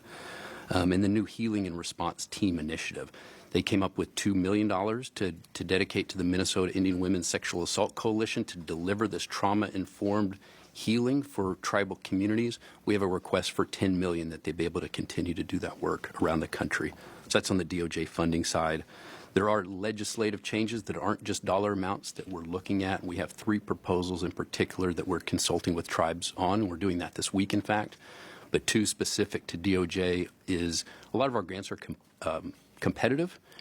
Thanks to Congress, we've been able to do the Tribal Victim Services Set-Aside Fund as a formula, really effective. We've been asked to do it for other programs, too, and that's something that we could use Congress's help in doing. And related to that is a PL 477-like program, which has been so effective among 12 agencies for pooling together job training in labor and employment costs to put them grants from all over the country for a tribe, put them in one fund and let them use it. We've heard from tribes the desire to do that in the public safety and justice space, too, and we're consulting on what that might look like and what range of services. And I'll close up quickly because you did say jurisdiction. Some of the jurisdictional gaps, Congress has been really effective at closing. And I'm thinking of the Duro fix, when we stripped tribes of jurisdiction to exercise a certain type of criminal jurisdiction, Congress restored it. The Violence Against Women Act, of course, has been making great strides. I love the reference to Maine today because that was really powerful for those tribes that have been dealing with that gap in their own. I think there's members of this committee who are working on or may have introduced bills aimed at getting at the non-Indian drug traffickers in Indian country and being able to subpoena social media, which the DEA tells us is the superhighway of drug traffickers, but tribes can't go after them right now. And finally, just on the recruitment and retention component, DOJ really supports the Badges Act as well as the Parity Act. I appreciate that, and you're absolutely right. I was on the city council in Blackfoot, and that's the northern side of the Shoshone-Bannock tribe, Fort Hall Reservation, and Pocatello was on the southern border of it.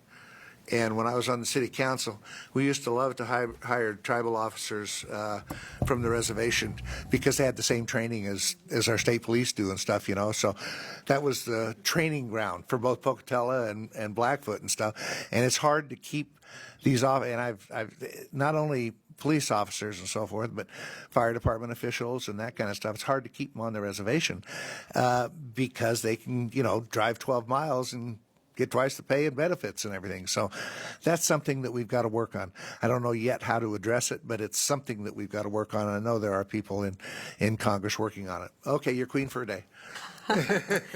So, as queen for the day, and cognizant that this is a committee that oversees Indian Health Service, I'd also like to expand it to a broader context of HHS. But first, I'd like to highlight that violence is and will remain a healthcare issue, and that healthcare and human services go together. So that's why we need this collaboration with HHS, IHS, and so forth.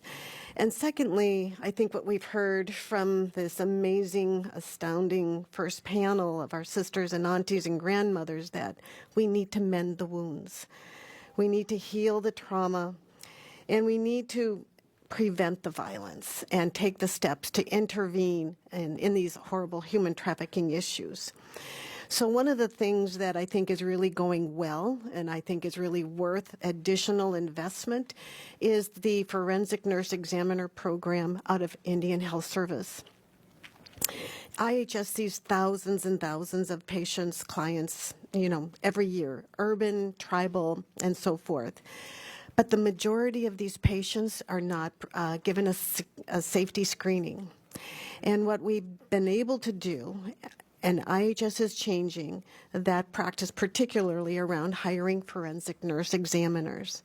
And this is really an amazing program where not just safety screenings, but they're also taking on forensic investigation of sexual assault, of trauma, of all sorts of violence, and also, you know, homicide.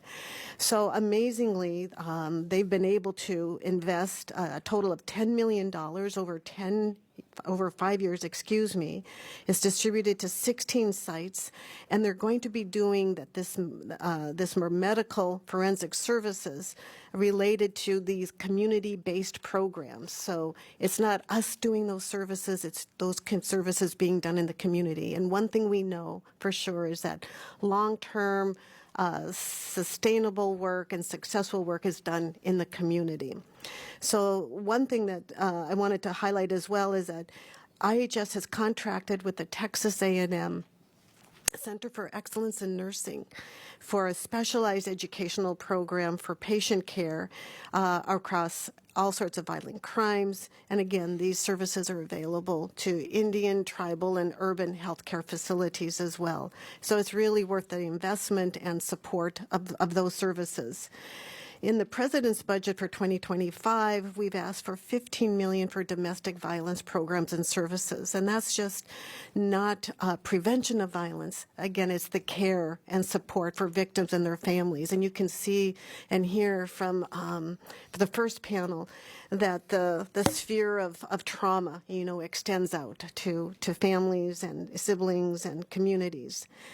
We also know that opioid use disorder is a scourge in every Native community, and it affects violence, but it also affects behavioral and mental health concerns as well. We've asked for $21 million to support opioid use disorder. And something that's not often talked about is maternal child health care. And we know when mothers and children are doing well, the families can do well. So we've asked for $7 million in maternal child health care. Second or third, data. We've heard a lot about data. And we know that oftentimes our data don't talk to each other, from DOJ to DOI to HHS. A really solid, good example of data coming out of HHS is from the Center for Disease Control. We heard about that a little bit earlier. And their national Intimate Partner Sexual Violence Survey really provides some very robust data, but we also need to connect it to the community. We also need to connect it to Native communities, and we need to really understand the impact so we can design policies and prevention and intervene, to really get a handle on the violence. My own agency, the Administration for Children and Families, has AFGARs, and this is child welfare, child well-being, and this really tracks Indian child welfare cases. And so much trauma and disruption and harm, we've heard about family separations, can really be addressed by examining the AFGARs data and, again, sharing it across our agencies. And finally, we have our Office of Trafficking in Persons and our violence prevention services that are looking at human trafficking. And we need to look at human trafficking from a Native lens. There's not good data on this. There's not reliable sources on this to really understand the magnitude. We know it's there, and we know it's very, very, very serious. And then finally, I'll give a plug for my agency, the Administration for Native Americans, because what we do is support Native languages in a big, big way. And we know that when Native people know their language, they build identity, they build resiliency. Resiliency is healing. So we've asked for $66 million, which is a $5 million increase. Not a substantial amount, but it really supports to the core, Native identity and who we are, connected to the land, to the people, and to each other. Thank you. Thank you for that. I can tell you how important preserving these native languages are. I've been to a couple of the schools and stuff and watched them in their immersion program and stuff, and you can see in these kids' eyes, this is not like going to school to them. Oh. This is like learning their history and stuff. It's fantastic. It is. If we ever let these native languages die, shame on us. It's shame. Yep. I'll just give another plug. Learning Native languages as a child is brain development. Yeah, absolutely. And it's resiliency as much as identity, and it has such long-lasting impacts. Yep. Yeah, thanks. Brian. Thank you, Mr. Chairman. First, Director Melville is a career civil servant, so please I don't want to taint his reputation by association with me. But Mr. Chairman and ranking members, in appropriations, you're looking. If I'm king for a day, you're looking. Where can we spend money that's going to get us the most bang for our buck here? Yep. And I'll give you one place to spend your money and one way to make it go further. The first way to make it go further is to put tribes in the driver's seat of addressing this problem in their communities.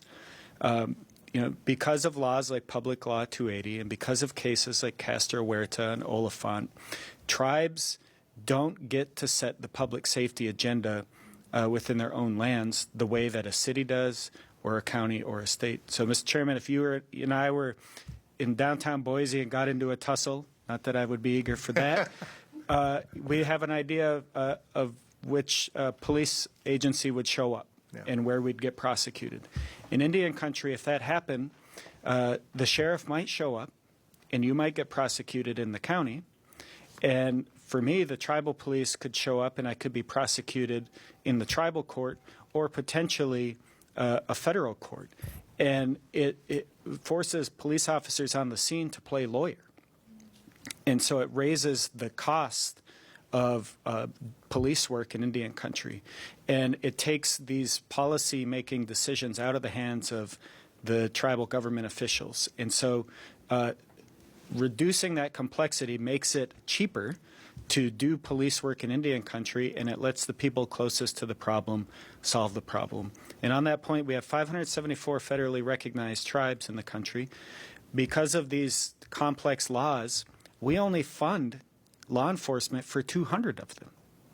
So fewer than half of the tribes in the country are having the federal government even attempt to meet its trust obligation to provide for public safety. The second area would be to provide more funding, as Darren said, to us at the Department of the Interior for these public safety places. And if you're looking for a place to start, The Tribal Law and Order Act lays out the three broad areas where we're underfunding Indian country. Tribal courts would be a good place to start that.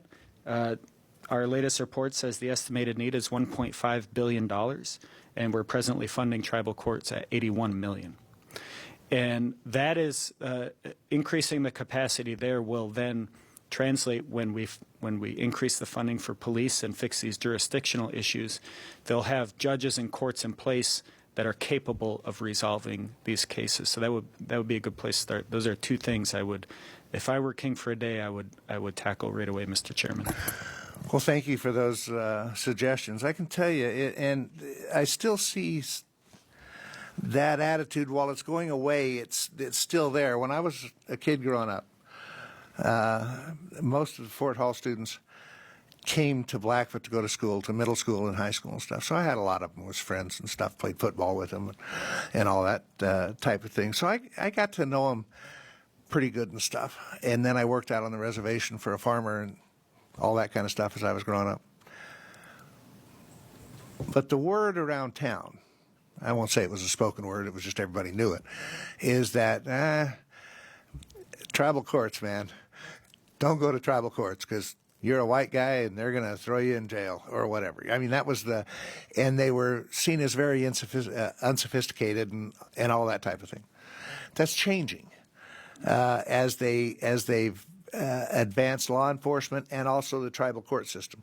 As one of the witnesses said today, she'd like to see her tribal court get better than what it is. And that's something we need to continually improve on. But when the general public has more confidence in the tribal courts, I think you'll see a lot of that change. But they ought to be able to do their own jurisdiction of what the issues are. I fully agree with you. And it is this whole issue of jurisdiction, just I don't know what to do about it. And I'm not egotistical enough to think I have the answer to it. We need all of your input on how do we do that? How do we change that? Because that's going to be a big job. And make it so that it works for the future. And so that it makes it work for tribes. So that we address some issues that we're talking about today. So I appreciate that. Thank you. Ms. Pingree. Yep. Thank you. Thank you, Mr. Chair. Thank you all for the work that you've been doing and for your testimony today. Really appreciate you being here, and it's sort of a great follow-up to the what do we do next. Maybe I'll just start with the next stage of that question on jurisdiction, since you sort of brought up. In light of the current court cases, which I think are a little baffling and make it even more confusing, are you thinking about potential sort of, a law that Congress could craft that made this more clear? And if so, exactly how would that look? Thank you, ranking members. I used to teach Indian law, and I'm going to try to not subject you to my old Indian law class. Well, he's read the entire book, so I think the chair can handle it. I'll just use Public Law 280 as an example. Yep. That law was passed as part of a national agenda to terminate tribes, right? And we're beyond that now. In fact, we're in the opposite policy. That law is still on the books, and it not only affects the tribes that come under that law, but we've seen over and over in the last 70 years, courts point to that law to make judicial rulings to erode tribal sovereignty. And we saw that again in Castro Huerta just a couple of years ago. Right. And so, we have the ability to allow tribes to reclaim their criminal jurisdiction in some cases. And we've done this in Washington State a few times where we've retroceded jurisdiction back to tribes, making that process easier and increasing its availability to tribes, and also clarifying that Public Law 280 shouldn't be interpreted to further diminish tribal jurisdiction beyond what's in the plain text of the law. Those are areas, I think, where, again, you can get a lot of bang for your buck with little legislating and not a, I think what I'm hearing here is there's a lot of support for clarifying this. Mm-hmm. When it comes to the paltry number of tribes where we actually fund law enforcement, is that just based on the limited amount of funding, and that 13% figure is really appalling to me? But is that about the dollar amount, or are there certain tribes where there's a reason we're not also supplying funding? Thank you, Ranking Member. That's a great question. So, with laws like Public Law 280, and there are so many tribes that fall under that, and with our limited funding, we look to the states, because that's what Public Law 280 says, in those areas to be the first responders and have the criminal jurisdiction. And so we can't, because we don't have enough funding as it is to even meet our obligations with the non-PL 280 tribes, we can't extend it to those tribes in PL 280 states. And, that's how we get into this situation.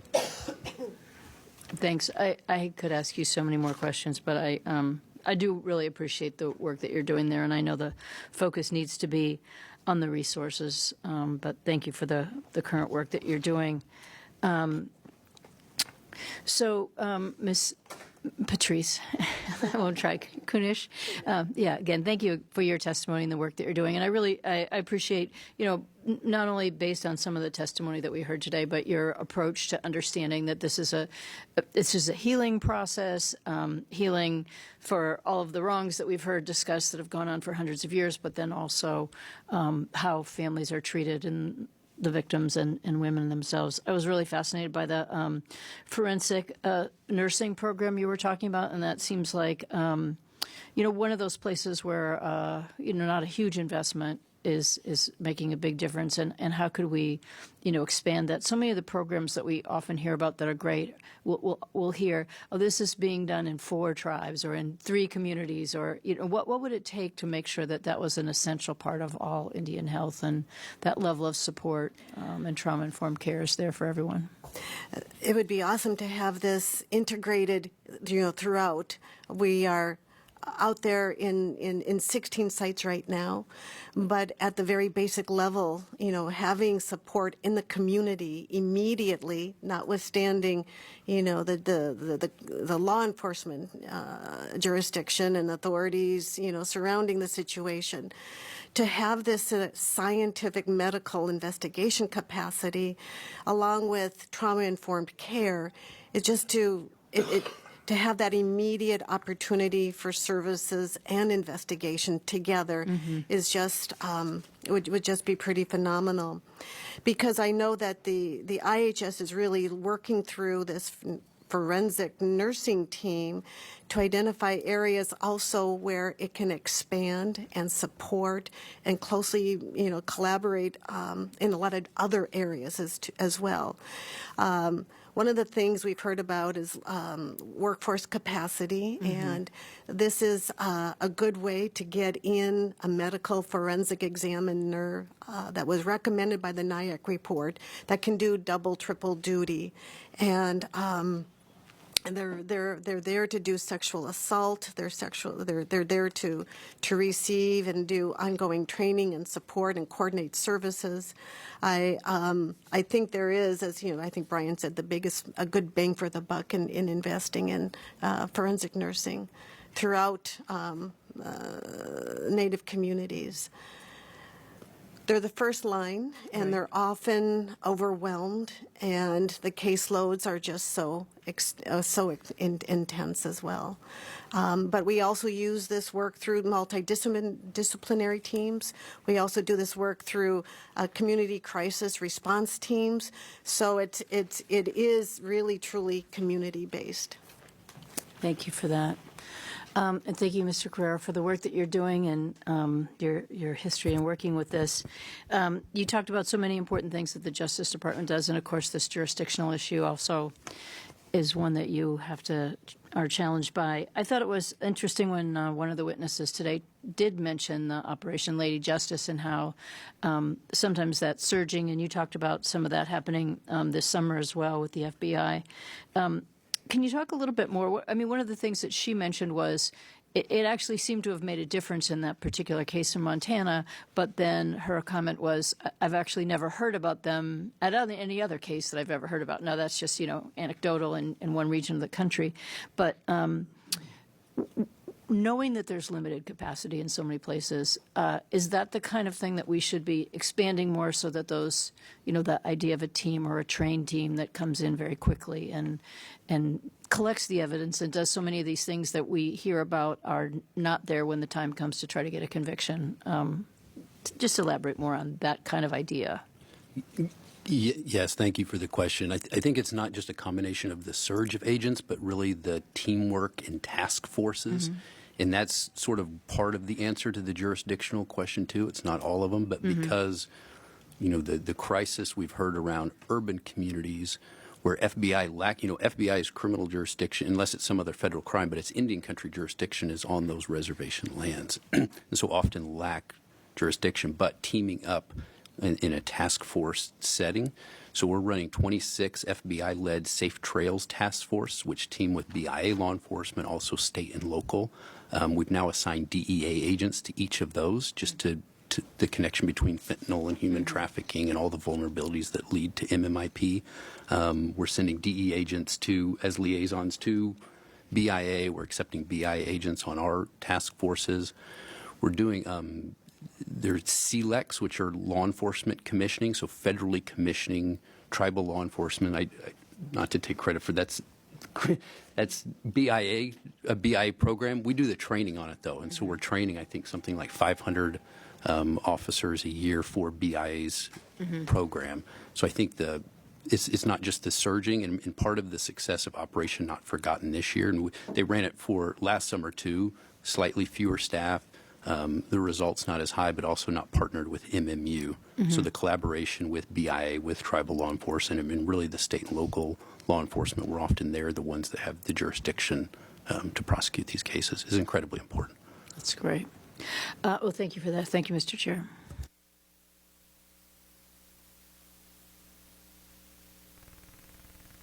Thank you, Mr. Chairman.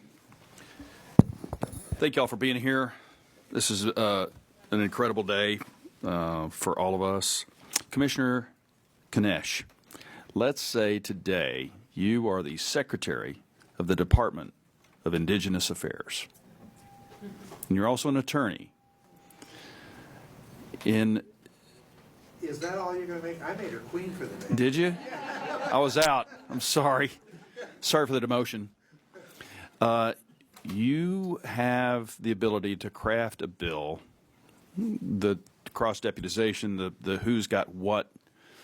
You have 30 seconds to answer. How do we craft that bill? In English, not lawyer. Cross-deputization is really a marvel when it works really well, and there's trust and there's respect between the different jurisdictions. It exists out there, so what a bill would take, what would a bill do, would focus on the shared training, the shared responsibility, the shared roles in terms of the protection, safety, prosecution, and support for justice services. I think it needs to be as explicit as that everyone... Can it be simplified in a page? I think it could be. And I know Bryant, as a fellow law professor, put our heads together. I think so. Okay. For whomever wants to answer, the Navajo Nation put out a booklet on their requirements, and their 27,000 square miles, 218 police when they need 600, and failing jails. It seems, from 30,000 feet, not living there, that should be a simple fix on what 3 of their jurisdictions don't have any law enforcement facility whatsoever. How is that? What can we do? What can they do? Public-private partners, Congress, tribe. How do we fix that in a simple? So this is probably going to one of you 3. Glenn's been notoriously silent today, so I don't know. So in no particular order, how do we fix it? Thank you, Congressman. I'll try to speak, or not speak lawyer, and just say that The council delegate from Navajo Nation mentioned a term called secretarial amount, which is when they take the BIA funding for law enforcement, that's the amount we determine that we give them. It's the cost that we would spend if we were doing it ourselves from the Bureau of Indian Affairs. We're not allowed to look at Navajo Nation and say, we're underfunding you by X%, so we're going to take it from another tribe that is also getting that funding. So the only way we can increase our funding to meet those needs is to lift the funding overall.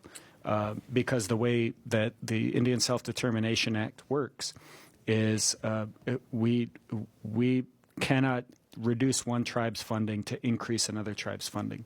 And so, and that's a good law. I'm not advocating for changing that. No. So the only tool available for us to get them more money is to have Congress appropriate more money overall. Okay, but we don't want to be putting money towards, so it needs to be more like a block grant for new buildings, and then they decide where it needs to be. But those were atrocious 1970 built jails, 50-year-old facilities. We ought to be, that should be a rounding error for us to be able to accomplish. Okay. Yesterday I was with Bruce Westerman at Committee on Natural Resources, held a wonderful hearing similar to this, and we were talking about 1 year to get background checks completed. So even if you wanted to hire your own home-based police, 1 year on the background checks, whoever's doing that needs to be fired. That is unconscionable. If I can go in cold in Texas and go purchase a weapon, and in 3 days in less than 3 days, in fact online I've got a NICS check, and they know my history. How on earth does it take a year?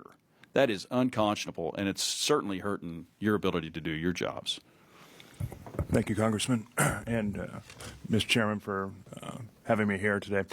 Background investigations are extremely difficult, especially in Indian country, because under 25 CFR, we're supposed to be able to have all tribal law enforcement officers are supposed to have a background investigation that is equal to a federal agent. And so OPM has put out that level of security that we need. We in the Bureau of Indian Affairs, we have both top secret and secret background clearances. So those tribal agencies are getting them at that as well. For the tribes, we've actually been able to do a little bit better. I have in the Bureau of Indian Affairs Office of Justice Services a background investigation unit that the tribes can submit their backgrounds to, and we have agents that go out and do the exact same job that OPM does through their contractor. Now, the year, that doesn't take a year. That takes weeks. The big holdup on the background investigations is through OPM and their contractor through the Department of Defense, because we're all of government, and all of government goes to OPM for their background investigations. So it's not really prioritized. It goes onto a stack of, okay, these need to be done. We'll get to them when we get to them. So we don't really have control over a government contractor for another government agency to get our background investigations done. We have supported the Bridges Act, where it's a pilot project where I would be able to do background investigations on my own agents that I'm bringing in under OJS through our background investigation unit, and just like the FBI does. The FBI does their own, DEA does their own. Everybody else has to go through OPM. But I believe our people can do as good a job as any and get that and turn that time around in weeks instead of months. Okay. So that's something we could work on and must be done. Are there enough applicants to fill, let's say, for the Navajo Nation? Is there a line of folks on the res that are willing to serve and then can't? Unfortunately, not. We don't. We're law enforcement is not a very popular career to go into nowadays. It's been villainized. It's been demonized, and not a lot of people are looking up to law enforcement and going for law enforcement careers.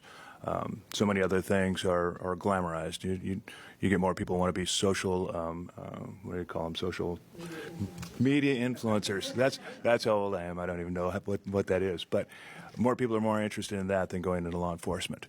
And when you talk about working on Indian reservation, which is even a smaller segment of people, and when you want Indian preference, that's an even smaller segment of people that are willing to go out there and do the job.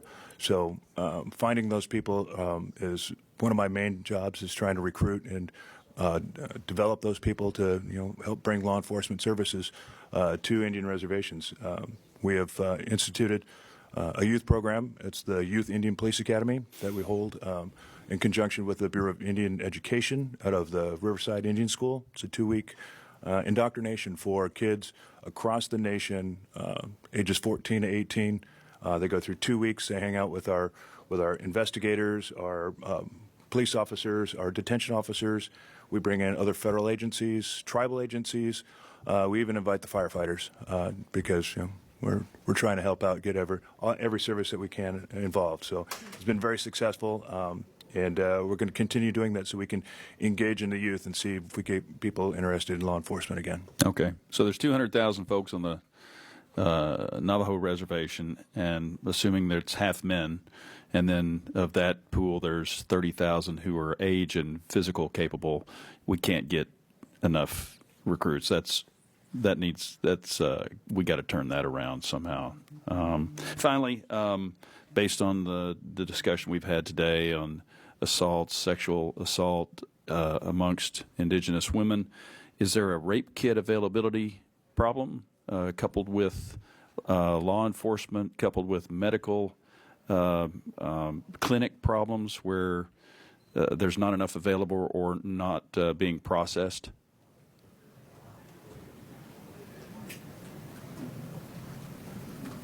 I don't know the answer to that specific question on rape kits, but we do know from the forensic nurse examiner program that this is an intensive, extensive need to have someone in the community to do that kind of forensic medical examination of sexual assault that supports the investigation and any other services. But I don't know about the rape kit situation.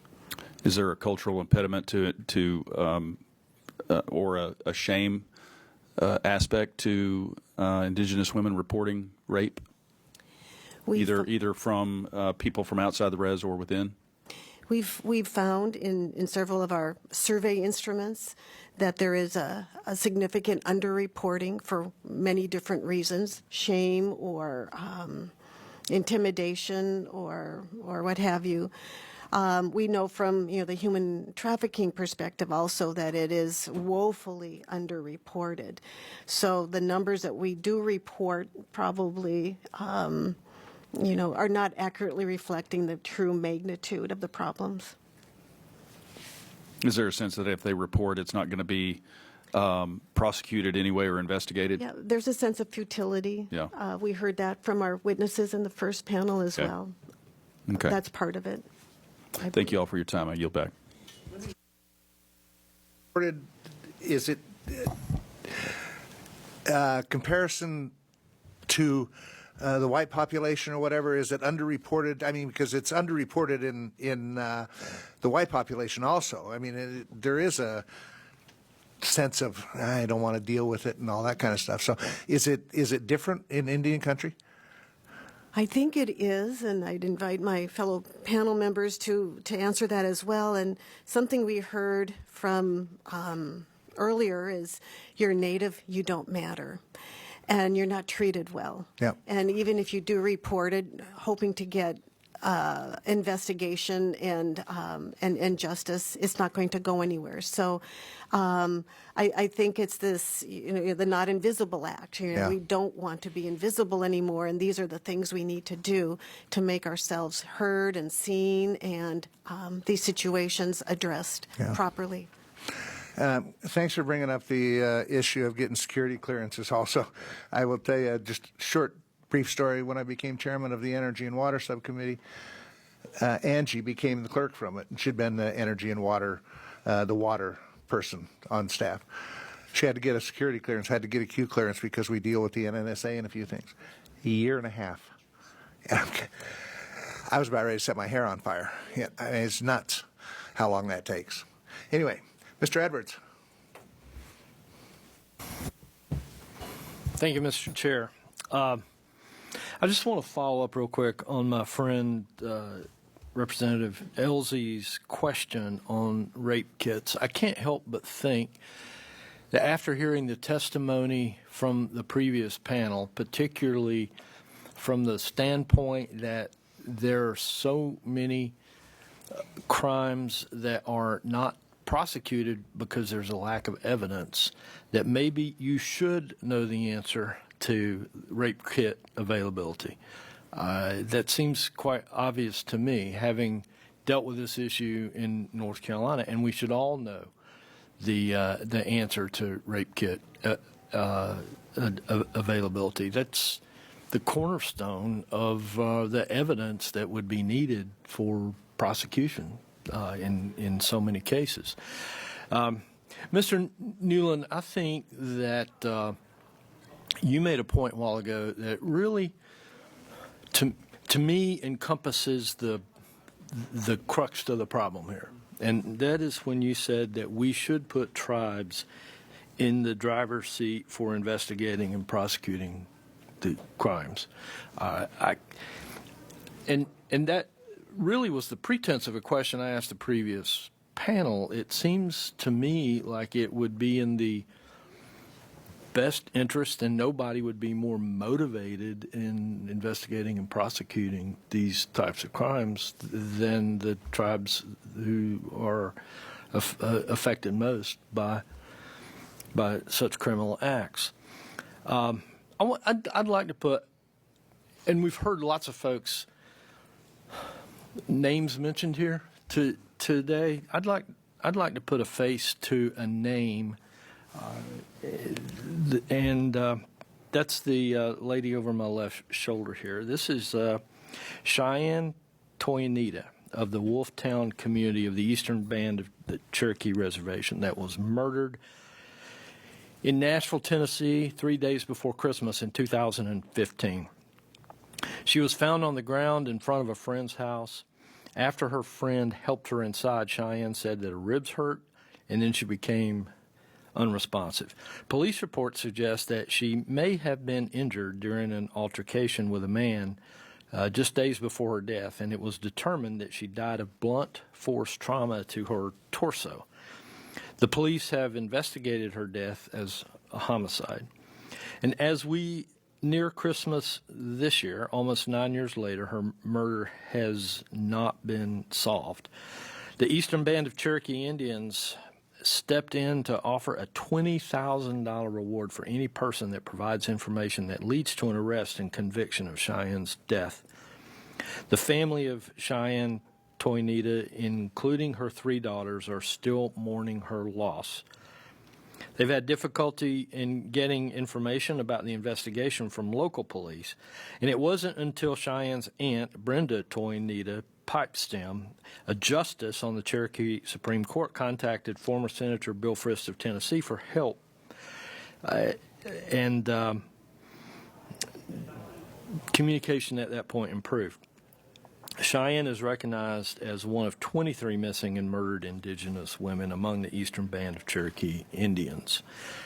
And so, in connecting this face and this crime to your statement earlier, my question is, how might we go about putting tribes in charge of, or in the driver's seat of investigating and prosecuting such cases that are alleged to be off of tribal boundaries? Thank you, Congressman, and thank you also for advocating for your constituents and telling the stories of the actual people who are harmed by this. By affirming tribal jurisdiction and the ability of tribes to take control over public safety on their own reservations, what that does is it frees up the ability of the Department of Justice, the BI's Missing and Murdered Unit, to coordinate with other agencies off the reservation for these cases that cross over tribal and sometimes state boundaries. Because what we have right now in places where there is clear federal jurisdiction is we have U.S. attorneys effectively serving as local prosecutors. And the investigation teams that support that, doing local police work. And it takes away from their ability to handle these cases. So this is another area where by putting the local stuff in the hands of the local government, in this case the tribe, like we would anywhere else, will then allow the federal government to do what it's really good at and what its real mission is, which is to coordinate these complex cases that go across reservation and state boundaries. Do you have anything else? Again, I want to thank you all for being here today. The one thing that, I guess not the one thing, there's a bunch of things, but the thing that kind of puzzles me or demonstrates the problem that we have in Indian country is that it's obvious that criminals, drug cartels, those kind of things are going to look at places where they're safest from being arrested or being caught or whatever. We have a lot of America that's rural. It's not on reservations, rural Idaho or rural Montana or stuff. But you find the problem on reservations because they know they don't have the same law enforcement on there, that they're less likely to get caught on a reservation than they are if they committed in Camas County, Idaho. Because there you're going to have probably the feds, the state police, the local county, everything else. And this jurisdiction issue has got to be solved. I ought to be able to go, if I get arrested on the reservation for whatever, for speeding or whatever, I ought to know where my responsibility is. Do I go to the tribal court to pay my fine, or do I go to, and right now that's even confusing. So I thank you all for being here. Thank you for being here for the entire testimony of the brave woman that came and testified before. We will be looking to you because I'm sure we have spurred ideas among our members that about how to address this, and we will be looking to you for ideas and to tell us whether these ideas make sense of things that come up. So I suspect you're going to see a lot of different thoughts on this over the next year or so. So thank you all for being here today. And this is a subject that is not going away till we fix it. Thank you all. Committee's adjourned.